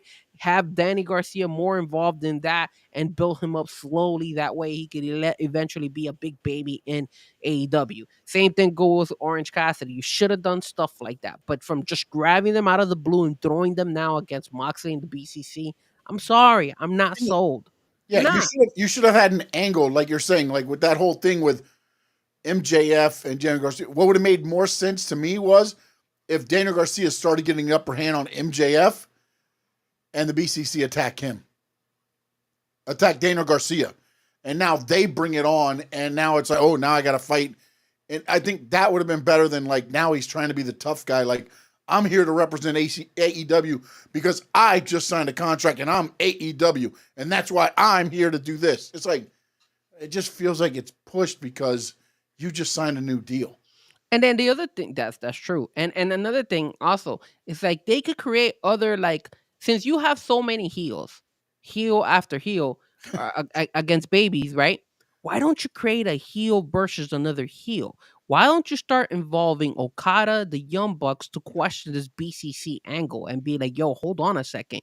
We're the ones, we're the EVPs, we're the one that run the show. Who the hell are you guys? And then all of a sudden now you have another opponent for the BCC. Well, now now you might start turning Okada and the Bucks to baby faces. Correct. But I think that's the problem. That's the problem, I believe. Because I still feel like they think this elite EVP running AEW is a storyline and it's falling apart.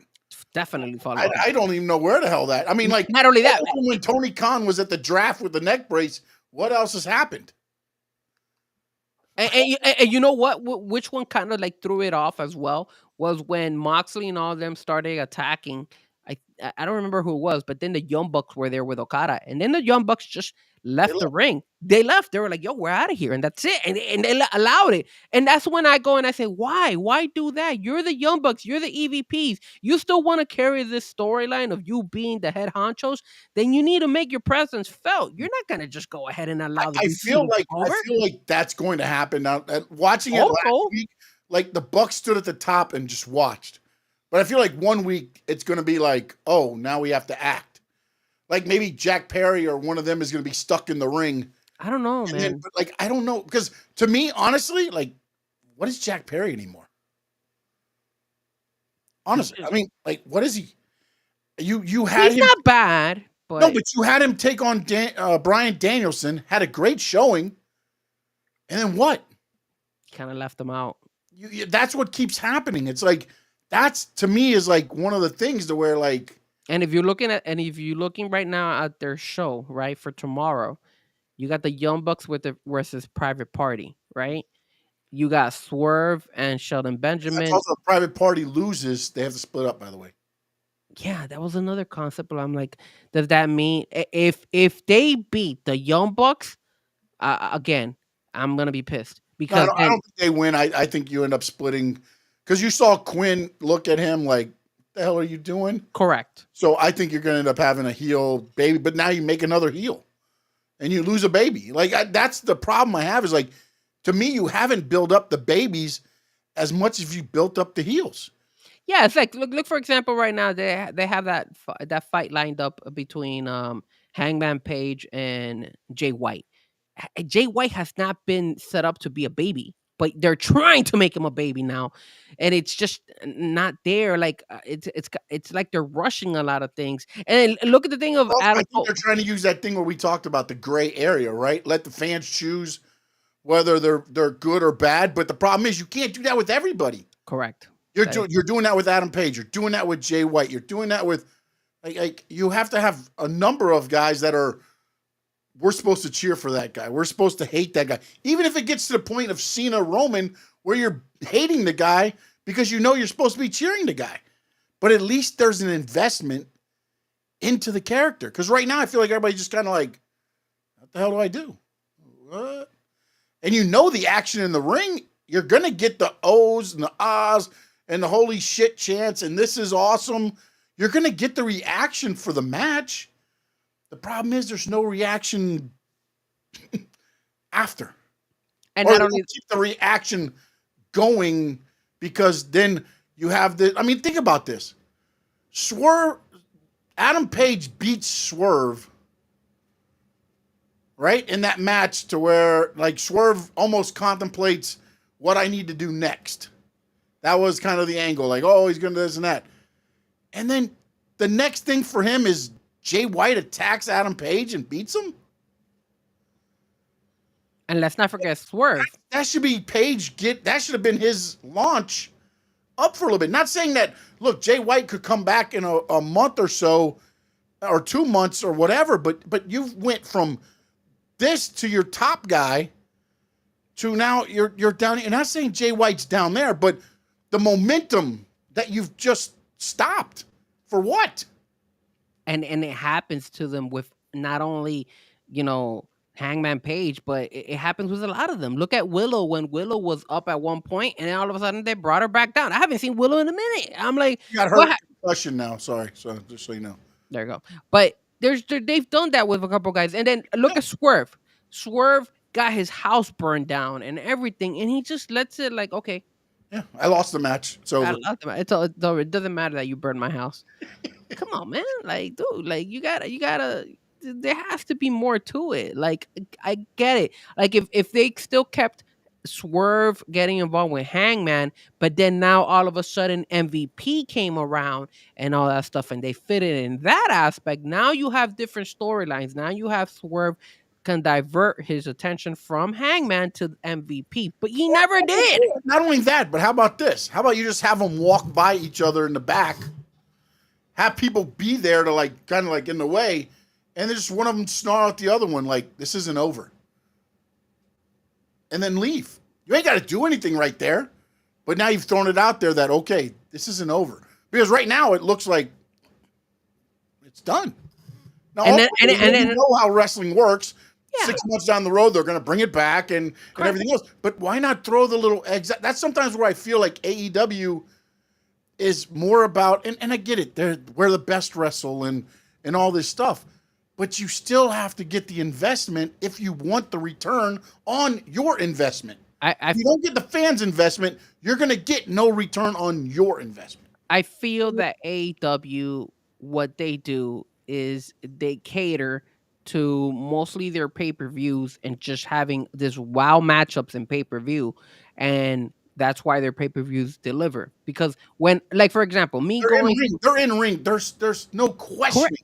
There's a reason. There's a reason why I'm going to the Orlando card, because I want to see Will Ospreay, not because of his storyline. I just want to see him wrestle, and that's it. I want to see. You're invested in Will Ospreay.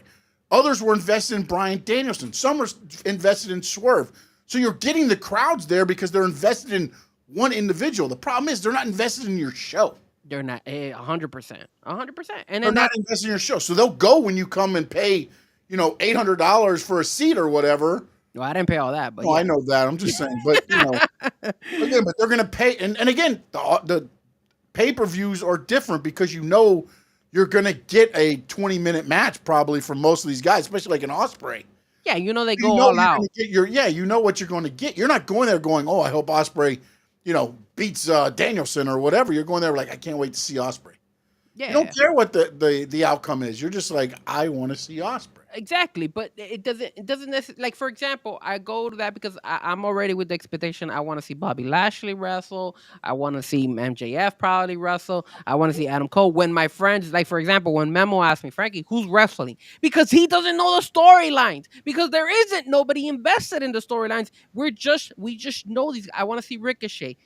Who is Ricochet having like storylines right now and all that stuff? Well, technically with us, it should be Takeshita and all those guys, but I'm not invested in that. But I still want to see the high flyer Ricochet because I never saw that Ricochet in WWE. You're going for the moments. I'm going for the moments. I'm going for just to enjoy the wrestlers, but not for the story. So that's why when it comes to the pay-per-views, yeah, they'll get the crowds. Yeah, they'll get the views here and there, but they're not going to get the returning fan that's going to be like, oh, you know what? I saw that live Grand Slam. Thank you, no doubt. Grand Slam in Orlando. And then all of a sudden, I can't wait to see what happens. World's End in Orlando. I think he's saying in the game there was a Grand Slam. Oh, okay, my bad. Grand Slam this year's in Australia. Oh, that's true. Sorry about that. So then all of a sudden, it's like, I'm not going to go ahead and... Is it World's End? Yep, World's End. It is World's End? Okay. I'm not going to be like, oh, I can't wait to see what happens in Dynamite on Wednesday after that show. No, I'm going to be like, oh, I went to the show. I enjoyed that show. Kudos. That's it. I'm done. And there's nothing more after that for me because that's how AEW treats their wrestling. I think they have gotten better. I just think that there's not a formula yet. They have gotten better. At least there's some stuff now. It's not every week. It's not just a... It's not reflecting the viewership, though. Yeah, but again, that's part of, building the investment, and I don't know that that's their formula. Their formula is not that. What's interesting to me is now, does that change with their recent TV? Once their TV deal goes in. It ain't.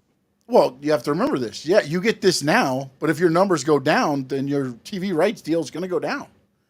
You've got to keep, decent numbers, man. I mean, you hope to go up, but I'm intrigued on some of their storylines. Now, here's one that it is the world's end. The Kyle Fletcher, Will Ospreay. I like it, but I feel like, why couldn't you have stretched it out a little bit? You need baby faces. You could have kept Kyle Fletcher. Ultimately, him turning on Ospreay could have been the end result. I get that. But why couldn't you have made him a baby face for a little bit when you're hurting for baby faces? And he seems like he was getting over a pretty good reaction with the crowd when he was coming out, whether it was the baby Ospreay or whatever you want to do. But why kill it so quick? Why couldn't he have been baby Ospreay? Let it build and fester. Then he turns on Ospreay because of it later. Not now, because you're so hurting for baby faces. I feel like Kyle Fletcher could have been at least one of those guys that you can kind of put up there. Yeah, literally. Look, if you want to think about it, man, think about it now. Now that you mention it, the champions are Jon Moxley, heel. They're all heels. Heels. That's where I was going. Mariah May, Mercedes Moné, Young Bucks, Okada, Jack Perry, Takeshita, and the trios champion, which is Wheeler Yuta, Castagnoli, and Pac. They're all heels. Yeah. It's not a single damn babyface. And now here's even something worse. Wow. Here's worse. Other than Takeshita with like Ricochet and Ospreay, who's the number one contender that you see taking any of those titles?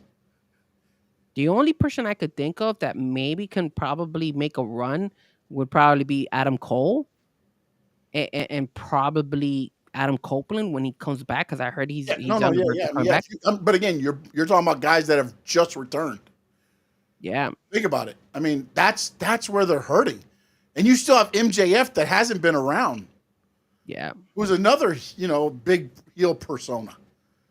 So, like, your baby faces are hurting right now. They are, man, because I'm looking at their roster right now, and it is rough. Like Shibata, but Shibata's not big. Shibata's not big enough. They haven't sold us on him. Yeah. And I know they use Kyle O'Reilly a lot, but Kyle O'Reilly's not. He's not. Kyle O'Reilly's that baby face that gets beat every week, but can keep getting beat because they like him. The whole conglomeration is that way. By the way, didn't they? Conglomeration is that. And that's why I think they're starting to distance him from Orange Cassidy. Yeah, I mean, it's just a group of what Al Snow used to have, the Job Squad. Pin me, pay me. Yeah. And you know something, you're right, because look, I'm looking at they have the opportunity to make baby faces out there as well. Like Warlow could be a baby face. They've never used them again. They gotta package them better. Big Bill. I no doubt, I agree. Big Bill. Like the other thing is, what happened to Ortiz? I know he's not a main roster guy, but he could have been Ortiz. They stopped using Ortiz. Yeah, no, Ortiz. Yeah.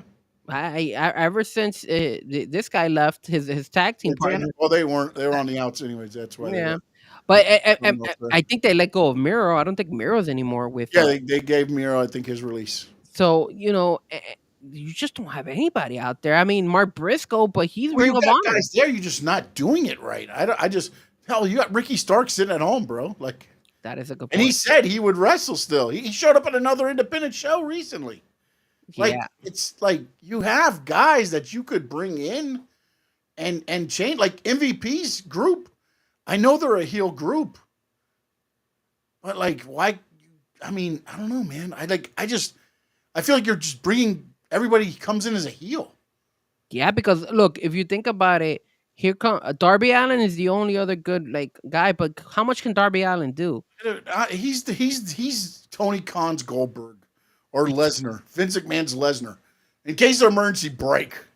What happened to Eddie Kingston? Is he still hurt? He's been out. Yeah, that knee injury, man. I'm not sure how bad that was. I know it's been bad, pretty bad because he got caught. I think his leg got caught as he was getting slammed down, so I think he tore some stuff in there. So you have a lot of guys that just you're right. There's just not a baby out there that you could honestly go ahead and say, "Yo, I could, roll with him." I mean, Action Andretti, he's not a big guy. He's a mid-level guy, but again, they don't use him right. They don't try to push him. The guns. Anthony Bowens. He's another one that could honestly be a baby, but they don't. They've kind of lost momentum. That whole situation, I don't understand what they're doing. Max Caster's like, I'm the best professional wrestler. And you're in a tag team, bro. Like, you know what? I don't get it. I don't get where they're going with that either. And not only them, but then look at Malachi Black and his group, like Buddy Yeah. Matthews and all them. Like you could look, the Wyatt Six find a way to become babies. They're babies right now in the WWE. Why can't you turn that group into a baby over there in AEW and leave them as babies? Don't flip flop them every couple of months. Yo, they're going to heel. No, they're going to be like Chris Statlander. One day she's a heel and one day she's a baby. And then she blames, Stokely took advantage of me when I was down low. Like, what, Stokely got brain powers or something? Like I don't get what we're doing, man. What happened to Keith Lee? What happened to that guy? Oh, he's not. He's out injured. I saw an update. He hasn't been cleared yet. Again. How did he get injured? He never wrestled in AEW. Oh no, he when he had COVID and something happened during that time. Oh. And he came back and then it resurfaced, I believe, is something. They should make the Beast Mortals a heel baby, bro. I don't understand why not. I don't understand. Make Mortals as a heel. Even Roosh, like, why not make Roosh a baby? Yeah, like, he does it. I mean, it'd be almost like Andrade a little bit, but at least it's a baby face. Like, yeah, you have guys there that can step up and kind of take the reins, but they got to give them the opportunity. I think there's a lot of opportunity there. We're on the miscellaneous news and notes. The other thing I wanted to ask you about, Samantha Irvin was on a podcast. Yep. And stated that, she just didn't want to be a ring announcer anymore. She hated it. And she hated it, basically. She used it as an in, thinking that she would be able to, advance in the WWE, and it didn't happen. And now, do you think she shows up in AEW now after hearing that? Here's my issue. She wanted to be a general manager, but she wanted to be a valet, a whole bunch of stuff. The issue here was that I think what happened with WWE is that they saw that she was so good as a ring announcer that they wanted to keep her there because she was just blowing up she brought a personality to the announcer position and to the wrestlers. And I will say this, look, no hate to Lillian Garcia. Lillian Garcia is a Hall of Famer. No, but she's the old school ring announcer. Her voice is always, she's not going to be like Chelsea Green. But she's not going to cry when Cody wins the title. Like the emotions that Samantha brought to that position, well, you're not going to get from anybody else. Word on the street is that she's only a temporary fill. She's not going to be the long term. And if you notice the last show, LA Knight had an interaction with Lillian Garcia, and LA Knight went ahead and said, "Can you do me a favor? You announced me perfectly, but can you announce me like this, LA Knight?" That way the crowd would say, "Yeah."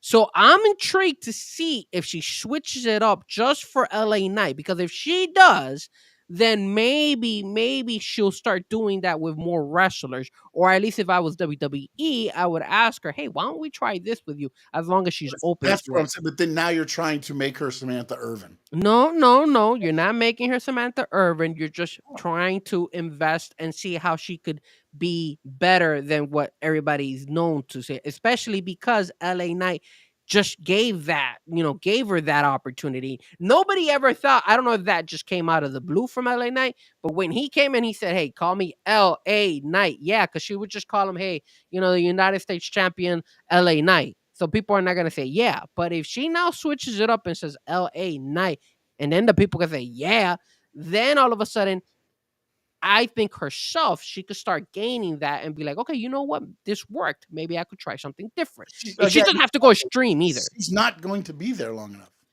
True. I don't. To be honest, I'd be like, "Look, bro, I'm going to announce you how I announce you. Damn. You don't like it? Then get a Carlos Get the Alberto Del Rio guy in here and do his announcing for you. Nah, dude, you can't. If you be like say, that. here's L.A. Knight, yeah. Here's L.A. Knight, yeah. I mean, either way, you could say yeah at the end of it. You're waiting for the end of the night. Nah, it's still. It's not like you're saying L.A. yeah Knight. No, you're saying L.A. Knight. Yeah. You go. As soon as you say night, you say yeah. It's that not difficult, bro. Sean, come on, man, come on, dude. Like they should could Look, say. look. When I say night, you say yeah. Okay, L.A. Knight. Why I mean, not? it just doesn't feel right. It just doesn't sound the same. Okay. But now do it the other way. No, I'm not gonna do it that way. Okay, I'll do it then. I'm not. L.A. Knight. Yeah. It's different. It feels it's not. different. It doesn't feel nothing. You just finished giving kudos to Samantha Irvin for being different, for showing Yes. that emotion. And then Samantha what I'm trying to tell Irvin. you, Lillian Garcia can try to Samantha do it. Irvin, You're not like, no Lillian way. Garcia. Not Lillian Garcia. People not change. anybody else. That is Samantha Irvin's thing. She did that on her own. Oh, so She Samantha knows- Irvin is the only one that can Yeah, show look, it some emotion out Right there. here, Josh. Samantha's too much. She went overboard. See, that's what you get. That's the thing is like she's not for everybody, but she brought a difference to some of the thing. But that's not the way people announce people. Like it's different. It's a Samantha Irvin thing. It's not a Lillian Garcia thing. Like if you force her to do it, she's gonna have to do it because you're paying her. Okay, but like that's not Lillian Garcia is not the one going L.A. Knight. No, but Sean, you're so you're such old school. God damn it! I hate that. You people Why can am I old change school? because you're like, okay, this person's never gonna change. This Okay, is wait, her let me route. ask you this though. So if she announced it that way, that's the way she felt she needed to announce it, right? At that time, yes. But now LA Knight gave her an idea, and if she want, and Oh if my she God, no. and if she changes, LA Knight is trying to change her. Yeah, that's fine. All right, you're right. LA Knight not You're trying to change her. I'm LA Knight old just school. giving her. LA Knight's telling her, yeah, it's true. Okay, it's like for example, you go and you tell me, hey Frankie, you want to know something? Frankie never in his wildest dreams ever saw himself doing podcasts talking about wrestling with Sean Stanley. Never. One random day, Mr. Sean Stanley went and said, Frankie, would you like to be on a podcast of wrestling? My mistake, people. My mistake. I went ahead and I said, you know what? Yeah, I don't have the most knowledge. I excuse my language. I fuck up a lot when it comes to some of these names, and sometimes because my memory sucks. The older I get, God please don't punish me, but I think I'm gonna run into some Alzheimer's because I literally forget everybody's name. I was just saying, Bully Ray was the one that attacked freaking this guy. Joe Henry, and it was freaking JBL. So it goes to show you how sometimes it's just Frankie. Just Frankie does who Frankie is. This is who I am. But that doesn't mean I didn't change. I wasn't like this. I was not invested into wrestling like this for a very long time. I came back to watch Let me ask wrestling. you this. Did I say, Frankie, you need to watch more wrestling? Frankie, you need to change, or did you do it on your own? I did it on my own, but Okay. but That's all I'm saying. but just like if I'm learning how to ride a bike, you were right there to push me and give me that little I'd be push. glad I wasn't there pushing you, bro. I would have pushed you right into that wall. I would have crashed straight into a car. I would have thrown you right into the wall. But that's what I'm talking. See, look, even Josh is saying, Frankie, you should be an announcer. Of course I should be an announcer. Yeah, How- yeah. Why don't you take over for Lillian Garcia? Put the dress on and go out there. Be good. I am not gonna put a dress on, but You can call the first number one contender. you know what I would do? And shout out to that little boy who had that crazy ass mask and the whole Oh, you know, yeah, dude. Cody Rhodes outfit. I kept telling you on the that's- live stream that we did. I would do that. I would wear that. I have to lose some weight, but I think I could pull it off. I could pull it off. But yeah, so that's what I'm saying. Like you think people change, bro? There's nothing wrong with change. Can But I tell you what's going to Sean- happen? Can I tell you what's going to happen? Tell me. This week, Lillian Garcia is going to be like L.A. Knight. And everybody's going to be like, yeah, you know what's going to happen on X? What? Oh, Lillian trying to be like Samantha. Look at Lillian trying to change Who and be like Samantha. Don't turn on X. And be like that. Don't turn on X. Ignore it. Just be. Be yourself, man. Be who And you are. and L.A. if- Knight. You want somebody to say it? Then have your little electronic voice go, L.A. Knight. oh my God. On another miscellaneous, to answer your question, do I think Samantha's gonna go to AEW? I hope she does. I think uh, in a way that I hope she does, just because I miss her voice and I miss her Thing is, though, if she interaction. does it at this point, then her and Ricochet are both kind of lying, right? Even better. Okay, just making sure. Just making sure where you Even stood better. with that. Yeah, I mean, that's right. They changed. They changed. They're allowed to change. Even better. You want to know They're allowed why? to change. I've always said this: when they're talking good about you is always good. When they're talking bad about you, it's even better. Me sipping my cafecito. No doubt says Lillian doesn't have to change because Samantha was awesome, but it would be cool if she picked up a couple of Samantha things. Exactly. Exactly. All right. On another miscellaneous note. Sorry, there's people that are criticizing these WWE WrestleMania ticket sales. Yep. Sir, talk to me, man. Why haven't you gone ahead and hooked us up with entries to WrestleMania, especially being this expensive? I was not able to buy.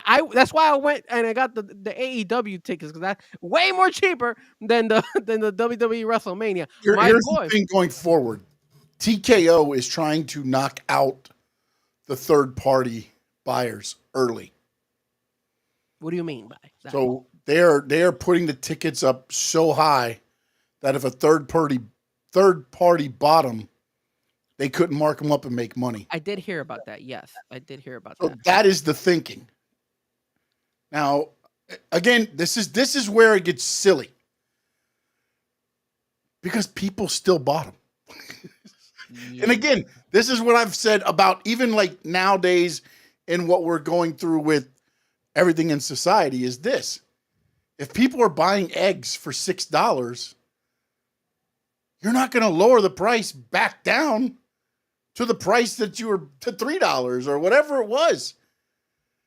This is where, like, again, it's greed if you want to call it that, but if you're the value of a ticket is what you're willing to pay for it. And people paid for it. The highest opening WrestleMania weekend of ticket sales ever. Think about it. I mean, my friend. I'm not. Although they probably sold only 2, and it was more than any other game. But I'm not gonna mention my friend's name, but he did buy tickets to WrestleMania because he wanted Memo, to go. I want to go, buddy. No, it's not Memo. I'm kidding. But he paid over $2,000. Yeah.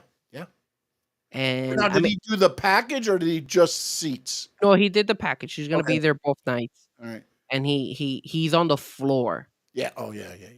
But Sean, $2,000 for Oh, I know. WrestleMania? But you could go travel Europe or do anything If you're else. going to pay it, then they're gonna. I mean, people make this their vacations every year. Overseas, people, I mean, there's packages overseas where you come here for the week and you go to Smackdown, you go to the Hall of Fame, you go to both WrestleManias, you go to Raw, and then you fly out.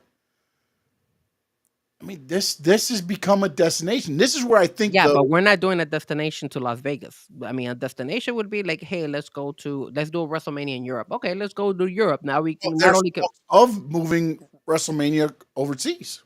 Yeah, that's true. And if they were to do that, then I wouldn't mind spending those $2,000 because I'm visiting another country.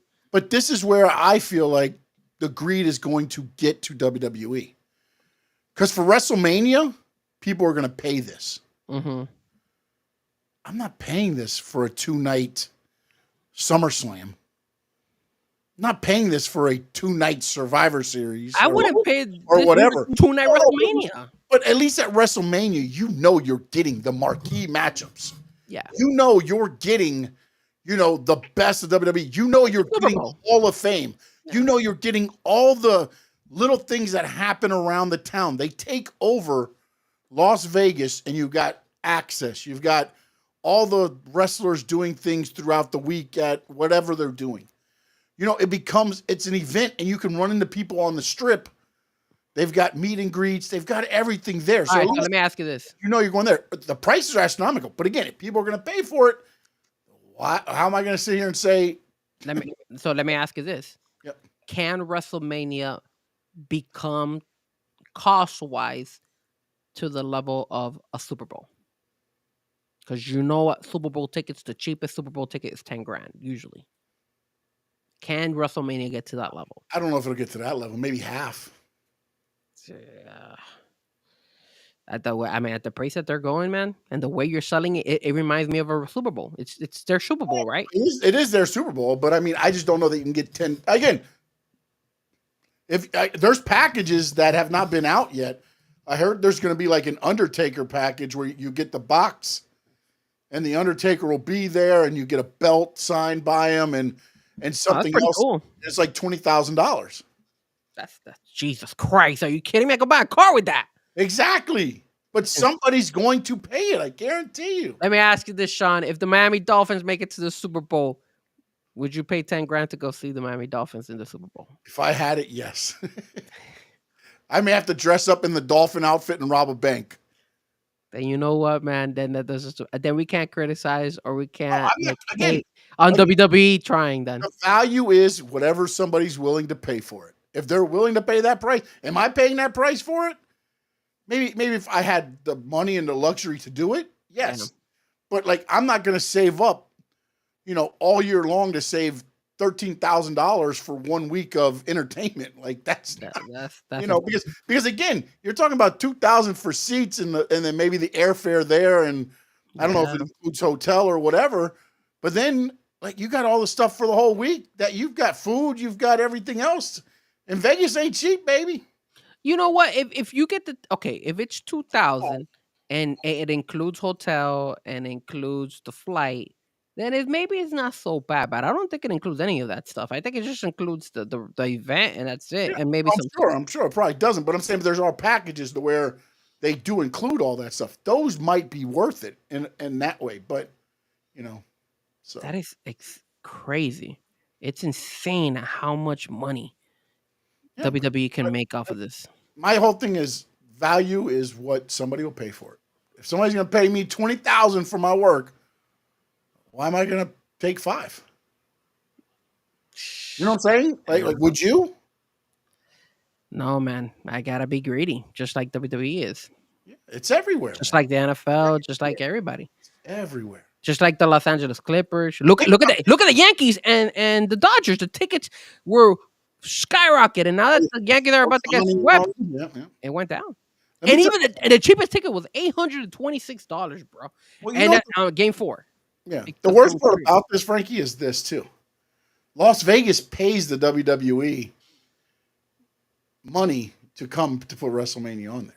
Sean, we need to find a way to make a buku full of money, man. There's so much money. I'm working on a thing right now to where there's so much money available out there. Jesus, we need to, guys, give us ideas. What can I do? What can Frankie do? That way I could go ahead and make baller money. Sammy, we'll put Squared Circle Digest and Finn's TV together, and we'll do a package and go broadcast from WrestleMania.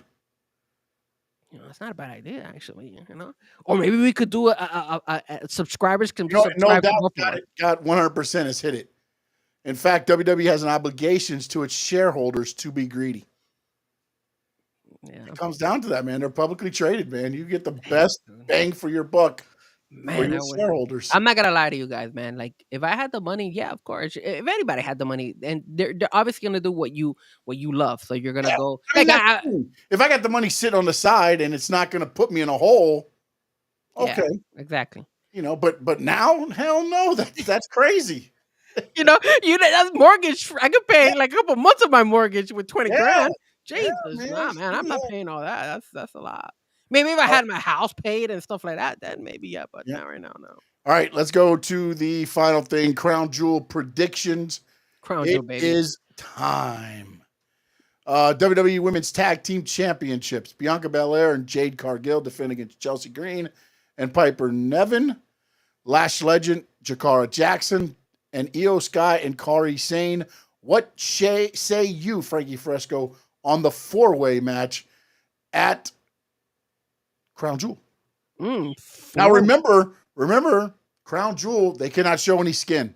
I don't know if that's going to play into your pick or anything, but the women's have to be fully clothed. Remember that.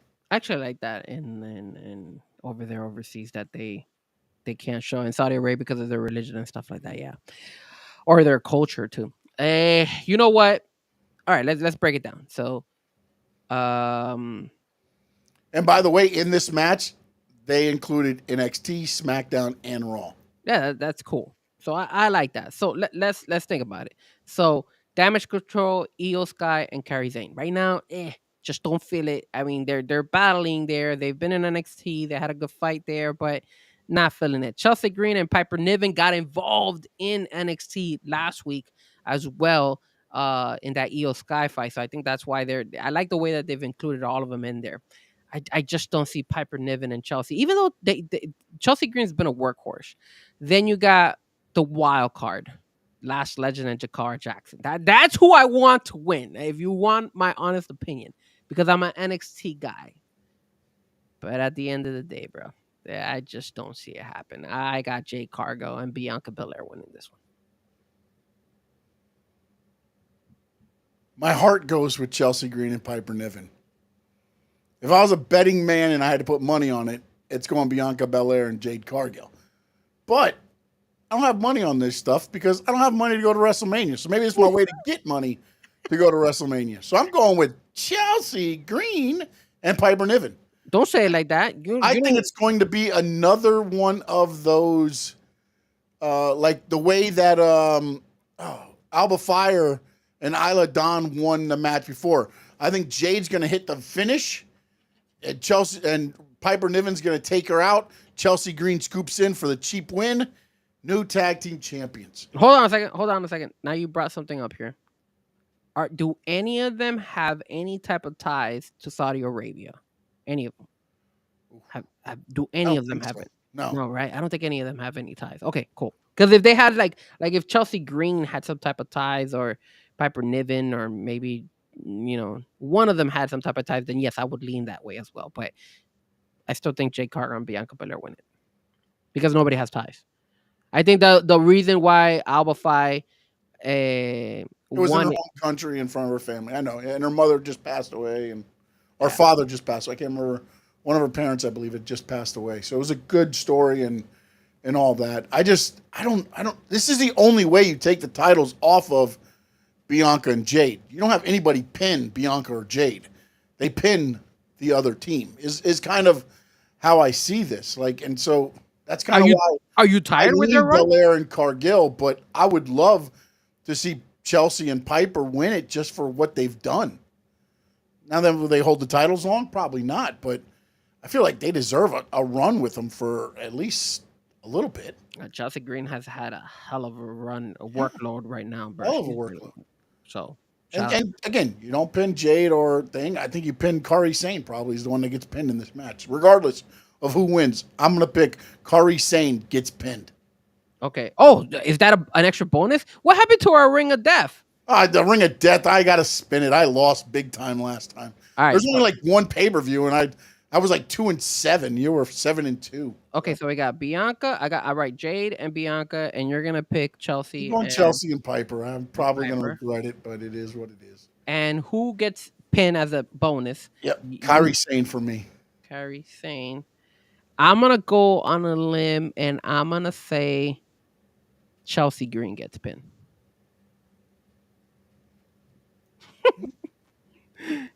All right. Next match, what we got? I think you just told me to go F myself. I did it. See, that's you're reading too much into it. I just feel Chelsea Green's been doing such a lot of workload, so it makes sense for her to get pinned because she's been doing a lot of workload and she's been. When's the Tyson Paul fight? Isn't it in November? I was just wondering because they just showed the reason I went quiet is because I was watching the build up to it and it said coming soon on Netflix. There's no date. It's just coming soon on Netflix. Like they're going to record it and put it out or something. I don't know. All right. Let me see. United States Championship. L.A. Knight or L.A. Knight or La Knight. That's how. If I was Vivian Garcia next time, I'd be like, ladies and gentlemen, here's La Knight. That's exactly how you'd introduce him. How disrespectful. And the fight between Mike Tyson and Jake Paul is November the 15th. 15th. Okay, cool. At the AT&T Stadium in Arlington, Texas. Wow. Yeah. No, are they really going to sell that many amount of tickets? I don't know, but we'll see. They're probably cheaper than WrestleMania, though. Oh, yeah, probably. Jerry's probably giving them away. It's most people going to Cowboy Stadium. La Knight versus Andrade versus Carmelo Hayes. Man, this is going to be a great match. I just think LA Knight got to keep the belt. I don't think he loses to Andrade or Carmelo Hayes. I just don't think. I think you're going to get a great showing from both, and then LA Knight gets the win. This one's a tough one for me because I like LA Knight. I can never go against LA Knight, but it is a triple threat match, and this is a good way to get the title away from him. Oh, you're using my stuff against me. Look at you. So I like this. Now my question is Carmelo and Andrade strong enough to go ahead and get the belt away from LA Knight and then be able to kind of like either retain it for a while, or are they gonna keep flip flopping it like they've been doing with the IC belt over there on the Raw side? Man, this was a tough one. But my gut instinct is saying that WWE is not sold a whole bunch on LA Knight. And I think they've been doing the 7 series matchup for a reason. I think they're gonna go ahead and give credit where credit is due. They're not gonna do. They're gonna they're gonna screw Chelsea Green over for her workload, but they're not gonna screw either Andrade or Carmelo. I'm gonna go out on a limb. I am pretty sure I'm gonna be wrong on this, but I'm gonna say Carmelo Hayes wins it. I think Carmelo Hayes wins this one. I like it. Look. You know me with these. This is the best way to get a title off of a strong champion. You put them in a triple threat, a fatal 4-way, and they don't have to get pinned and stay strong. So, Randy Orton versus Kevin Owens. What say you, Frankie Fresco? This one's see, this one is not so bad because in this one there's not enough storylines.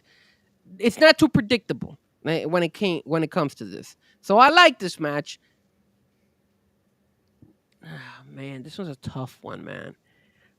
I like Randy a lot more than Kevin. Kevin has been beating up Randy a lot. Typically, when the baby is getting beat down, especially last time, it usually means he's going to get over. So I'm going to go and say Randy Orton wins this one.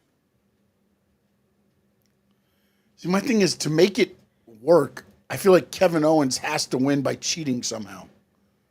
Whether Kevin Owens introduces a new friend or something like, I just feel like if Randy beats him that quick, this is over. KO, like to me, I feel like KO went heel to ultimately get to Cody Rhodes again. they just fought. Yeah, but he didn't deserve it then. Now he does.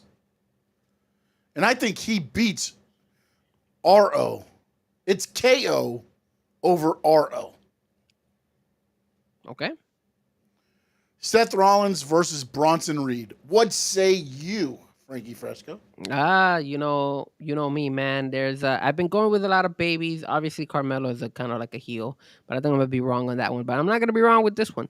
I honestly feel that they're gonna continue this fight, and I think they're trying to get Bronson Reed over. I said Bronson Reed pulls the upset and he beats Seth Rollins. Interesting. I say that Triple H Reed looked at the card and said, "Wait a minute, we've got 7 matches? That's way too many. Oh, let's have Seth Rollins and Bronson Reed take each other out on Raw. We'll knock the match off." I don't think the match happens at Crown Jewel. Damn. I don't think the wrestlers are cleared. I think they brawl to keep it going, but nobody is cleared to wrestle. Wouldn't be that like an FU to the Saudi Arabia people though? No. They'll have them come out there and be like a no contest type thing, so you get to see Seth or Bronson. Or who knows if they're even on the poster over there. So you're not picking anybody. You're saying that the match won't. I'm saying the match does not happen. If anybody wins the match, I lose. Okay. Because that match makes 7, and everybody knows Triple H does 6 or less. Okay. Seems pretty straightforward. Roman Reigns and the Usos. Spoiler alert.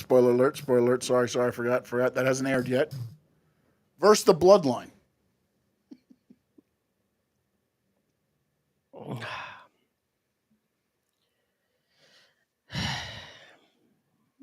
The Bloodline 2.0 needs to lose again because they just suck. You know what would make this match better? Because again, if anybody knows how War Games works, you want to be the last person to enter. So you have, or you want to be the first person to enter, so that you have the advantage for the 5 minutes leading up. This match should have had that stipulation, but then they would have already given away what the War Games match would be, I guess. So, But here's my question to you: you said Paul Heyman is supposed to come up and crown Jewel. So if no, Paul I Heyman, said he should if they want him to show up at NXT. He's got to show up on Raw or Crown Jewel. Like, you're not going to bring back Paul Heyman at NXT, do you? you probably won't even have bring him. him involved in the storyline, and then he shows up at NXT at 2300. That's what I was trying to get at. So then, if you On bring Wednesday, him, sorry. if you bring, all right. So let's say they do bring Paul Heyman because they want to eventually showcase him in NXT when they're in the ECW arena. I wish they would listen to me and they would make Paul Heyman a heel and join may. 2.0. But I don't They see it may. happen, man. WWE just doesn't think about it. I got Roman, man. The more you talk about it, though, that would be kind of another layer that where, like, oh, okay. You know, the more I think about it, as you said it could bring another layer on it. The problem I have is if they do that and he brings Braun Breaker to the team, I like it.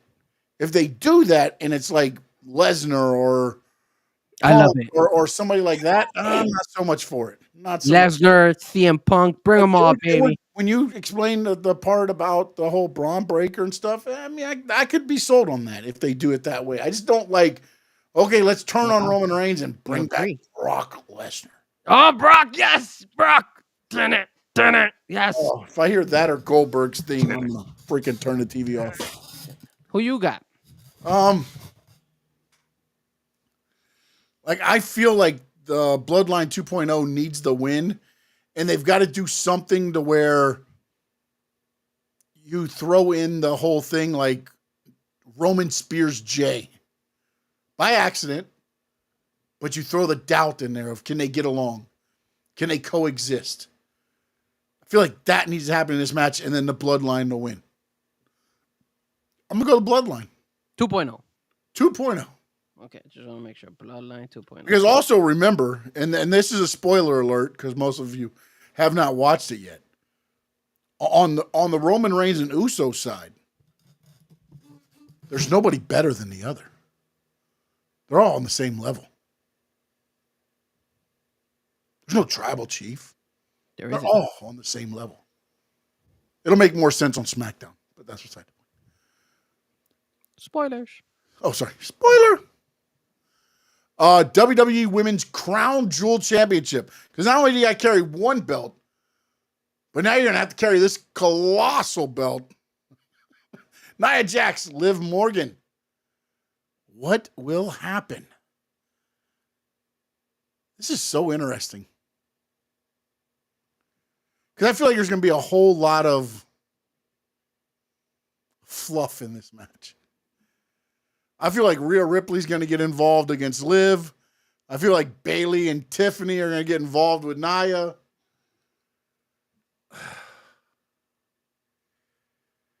The last time Jax was in Saudi Arabia, she won Queen of the Ring tournament.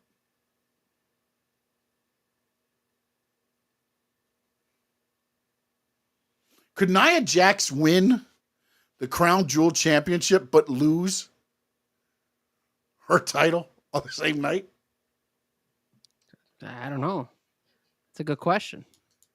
Oh, what if? Oh my God. What would happen if Tiffany came down, cashes in, pins Liv or Nia, and she wins the Crown Jewel Championship? You're really putting Tiffany over both of those girls. Oh my God. Oh, Tiffy time, baby. Wow. I'm going to go Nia Jax in this one, I think. Nia Jax. Because I really think Liv Morgan is not going to allow... I'm sorry, Rhea Ripley is not going to allow Liv Morgan to win regardless. Like, I just don't think. But the Tiffany thing is in her, but that's a lot to do at Saudi. They usually don't have this many women's matches on the card, but No, they really don't. there's like 10 women's on this show. I feel that Liv Morgan has absolutely no shot at beating Nia Jax. You last time asked predicted that Tiffany was gonna cash in her Money in the Bank, I say it every show. but I feel like they're still, they're gonna keep dragging that. I think it's not. I think this is one-off. These one-offs are for these belts, so they're only supposed to win it, and then after that they kind of let go of them or something. So they'll probably like carry it for like a week or two, and then they get rid of it. I agree with you. I think Nia Jax wins this one. I don't see Liv Morgan beating Nia Jax, so I'm gonna go and agree with you, Nia Jax. All right. The main event, or well, I guess it's going to be the main event. Cody Rhodes versus Gunther for the WWE Crown Jewel Championship. In my opinion, this is probably gonna be. This should be the match that starts the pay-per-view. This should be the match that starts the pay-per-view, in my opinion. But I like Gunther a lot. Think Gunther is great. Wait. So since you say that, which match do you say ends the pay-per-view then? The Bloodline one. Okay. I just can't see Cody losing. I think Gunther's. This is one where it doesn't hurt Gunther to lose. I say Cody beats Gunther. I go with Cody. Here's where it gets interesting. Now that you said that, I think this match might start the show. Yeah. Because I think what's going to happen is if Cody is the fifth guy, the Bloodline costs Cody this match. Solo, Jacob, Tamatonga, Tongaloa, whatever. And then Cody answers in the main event by helping out the Bloodline. That would make sense if he's going to be the fifth guy. He is the fifth guy. If he's not the fifth guy, then I feel like this ends the show. Or you could even end the show with this and Cody getting beat and the Bloodline standing over him outside while Gunther's holding the Crown Jewel Championship in the air. No way. I'm going Gunther. Gunther. I like it.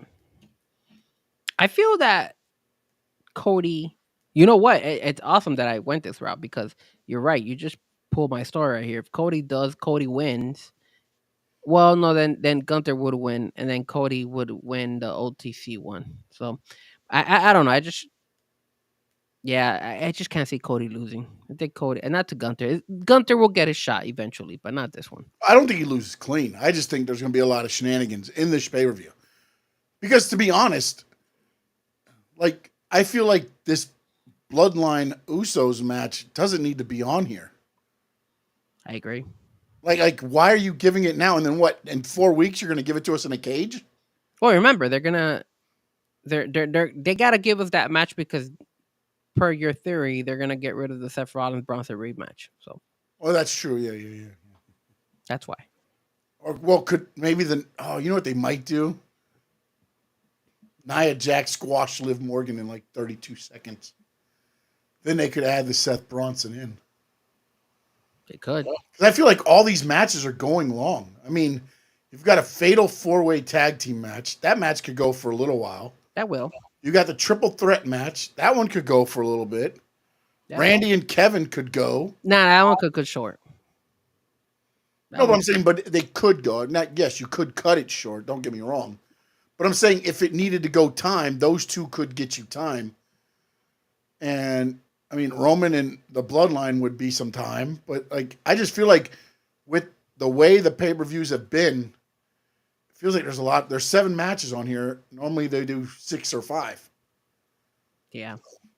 And then when you saw what they did on Monday Night Raw Seth was taken to the hospital for precautionary reasons. I don't even know if they've been given an update on him. I haven't seen any updates on him, but No updates. Seth Rollins. I feel like this could be a match off of the card. Let me actually make sure that nothing's come out that's already eliminated. Oh, spoilers! More spoilers. More spoilers. We're just spoiling everything. I like We're it. gonna be called now the squared spoiler Circle. circle. There we Skirt spoiler circle. go. I don't know what else. Yeah, I'm helping you out. That's what we're here for. I did hear there were people criticizing the fact that the way Seth Rollins was beating up on Bronson Reed was kind of like weak. That it was kind of like, people weren't sold on it. Well, I mean, the dude, he took a curb stomp to the hood and then stood up. Yeah. I mean, yeah. I mean, So it's like he beat him, but he didn't, like, you couldn't put him down. I don't see anything that says, like, they've been. I thought the best video of Seth Rollins all week was when the Bears lost. I saw that video. Oh, that was so good. You want to know what was the wait? You want to know what tops that though? You want to know what tops that video? Hulk Hogan trying to rip that shirt. Oh, that was a good one, too. Hulk Hogan struggling. He couldn't rip that shirt. He was like, You know what? The top 3 videos this week would be number 29 on the Bears before the snap, jawing at the crowd, and then running over, smacking the ball, and it landing in the commander's arms. Then, of course, Seth Rollins there, and then I guess Hogan ripping his shirt. Hogan ripping the shirt was funny. Crown Jewel, I believe, is starting at 2 p.m. Yeah, it's early. Yeah. I'm gonna have to catch the replay. I'm actually working. Yeah, Unfortunately, I'll be at the airport, so. I'm not balling enough. I'm going to Buffalo to watch the Dolphins play. Enjoy that. Enjoy that. No, How cold is it gonna be up there?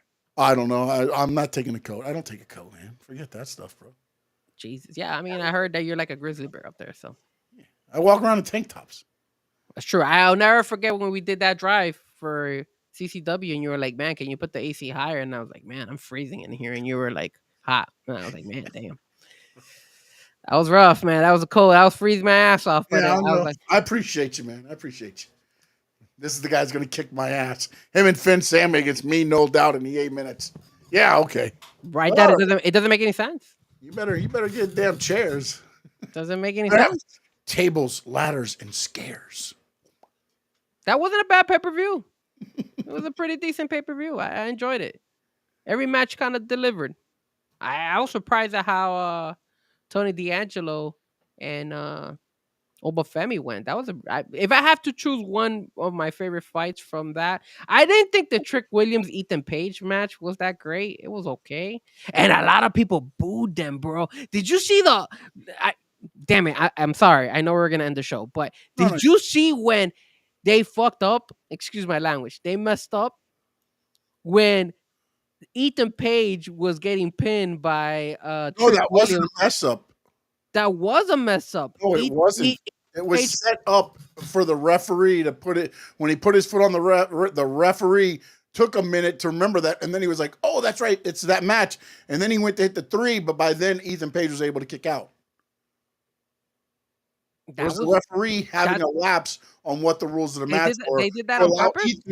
To allow Ethan to kick out of his finisher. Yes, They did that on purpose. On purpose. Yes, because remember, the crowd didn't act that way. The crowd acted like they started booing. Yeah, because they played on the emotions of the crowd because the ropes don't in that type of match. The ropes don't in the thing. Of course. So he hits him with the finish, and then he goes to pin him, and it should have been a 1, 2, 3, but he goes 1, 2, and then he looks at the rope, and then he's like, "Oh wait!" And then it gave Ethan Page the chance to kick out of his finisher and roll outside. Really, I thought that was a mess up. I thought they messed that up because I got the reaction of the crowd, and it looked like that match lost a little bit of steam after that because of that. It probably did because again, it's one of those things to where I feel like that whole match was really just to get to the end. To get to Bully Ray, to get to Ridge Holland, to get to that setup at the thing. Because look, man, it's a Devil's Playground match. There wasn't a lot To me, there wasn't a lot. I thought I there was mean, Damian Priest and more Bad Bunny violence. went more than Yeah, I those thought two there was guys. more violence in the Ridge Holland Chase U match. That Honestly, one was a good one. yeah, but I thought there was more violence there than this Devil's Playground match. It was like, I mean, I wanted Rich Holland or I wanted Andre Chase to pick one of them up and put them on the roof of the ambulance and do a power bomb on them on there. Oh man, that would have been great. I get rid of that stupid pumpkin that was on top of the ambulance and just do a power bomb on them or something, or a body slam or something. I would have done that, man. I was like, that's when I said to myself, damn, I wish I was a wrestler. I would have done that, but you know, damn it. It's a lot of things. I think one of the best matches was that one, the Obafemi, but the Obafemi Tony D'Angelo really delivered. I really enjoyed yeah, that match. That match was probably the best match out of for me. The best match out of the night was that match. yeah. No, I thought all of them were okay. The Femi D'Angelo one I liked again because the violence and the way they used it too. It made sense. It wasn't like, oh, let's just throw through a table to do. You know what I'm saying? Like everything made sense to how. And then the ending, I thought was perfect. You had to hit him with the freaking crowbar and then through the table and then you pinned them. Like it makes them look stronger than just okay. You hit him with their thing. I mean, like it was cool the first time he did it because it surprised Obafemi and got the 1, 2, 3. Now you're not going to surprise them like that. So the way they did it was good, and I'm No, interested. and they needed the whole family to help. Yeah, no, yeah, because he took out the whole family, and then they came back to help. So Yeah, and then did you that looked painful? The when he speared him and Obafemi fell on that ladder when he speared him and hit him right, and then he fell on that ladder, and it was like they both landed on that like half broken ladder that they had out there. That one was like holy crap! I don't know how he didn't like how they didn't like. I when I see those type of things, I'm like, man, I don't know how those guys get bruised up like that's there's the no thing. tomorrow. No, he did. I guarantee you, they're feeling it and they're bruised up because there's no way. Yeah, you can take off like on the tables. They take away the the metal part table. They Have they but they removed haven't been that. doing that recently though. Well, they removed that, not the part on the legs, the part on the outside. They remove some of that, or they'll fix it to where it's already loose enough to where it'll bend. The problem that happens if you don't hit the table right, that part don't break, and then it goes right through your back. That's what happened to Bob Holly. Oh yeah, I remember That's why that. Bob Holly had to slash through his back because that metal stayed up, and you're 250 pounds coming through a table right through the metal. It's not gonna end well for you. Yeah. All right, Frankie Fresco, let them know where they can reach you at and also follow you and your shows. All right, so guys, Frankie Fresco channel every Wednesday. Me and my brother have Let Me Talk to You. I know we've been slacking the last couple of weeks. It's just been busy with a lot of work, and obviously there's some stuff going on with my dog, so I'm trying to. Hopefully he gets better. We're working on it, taking him to the vet, see if he could get better. It's like it's been an issue, continuous issue the last couple of weeks, so it's been rough. And then I got a lot of work, so but we are gonna bring it tomorrow. The Let Me Talk to You at 8 o'clock. Me and my brother, we're gonna talk about the Dwayne Wade statue. We're gonna talk about obviously about the Miami Dolphins and how the Dolphins need to lose every single game. Um, Definitely gonna talk about that. We're gonna talk about them winning. We're gonna preview Florida versus Georgia.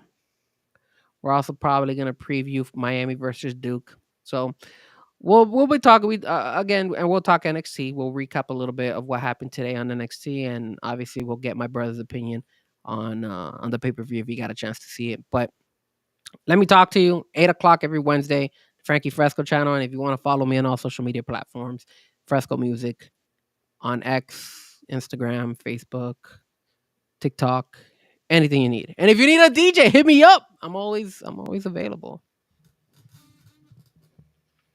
All right, and myself, you can follow me at Stanley Media _11 on X, and I'm at Stanley Media House everywhere else, and on YouTube, of course, the Stanley Media House Network YouTube channel. I want to thank everybody that's watched us on Facebook, on the Frankie Fresco YouTube channel, the Stanley Media House Network YouTube channel, on the Stanley Media House Twitch, and on the Stanley Media House X channel. We appreciate each and every one of you. Every Tuesday night, 7 8 o'clock, depending on the schedule.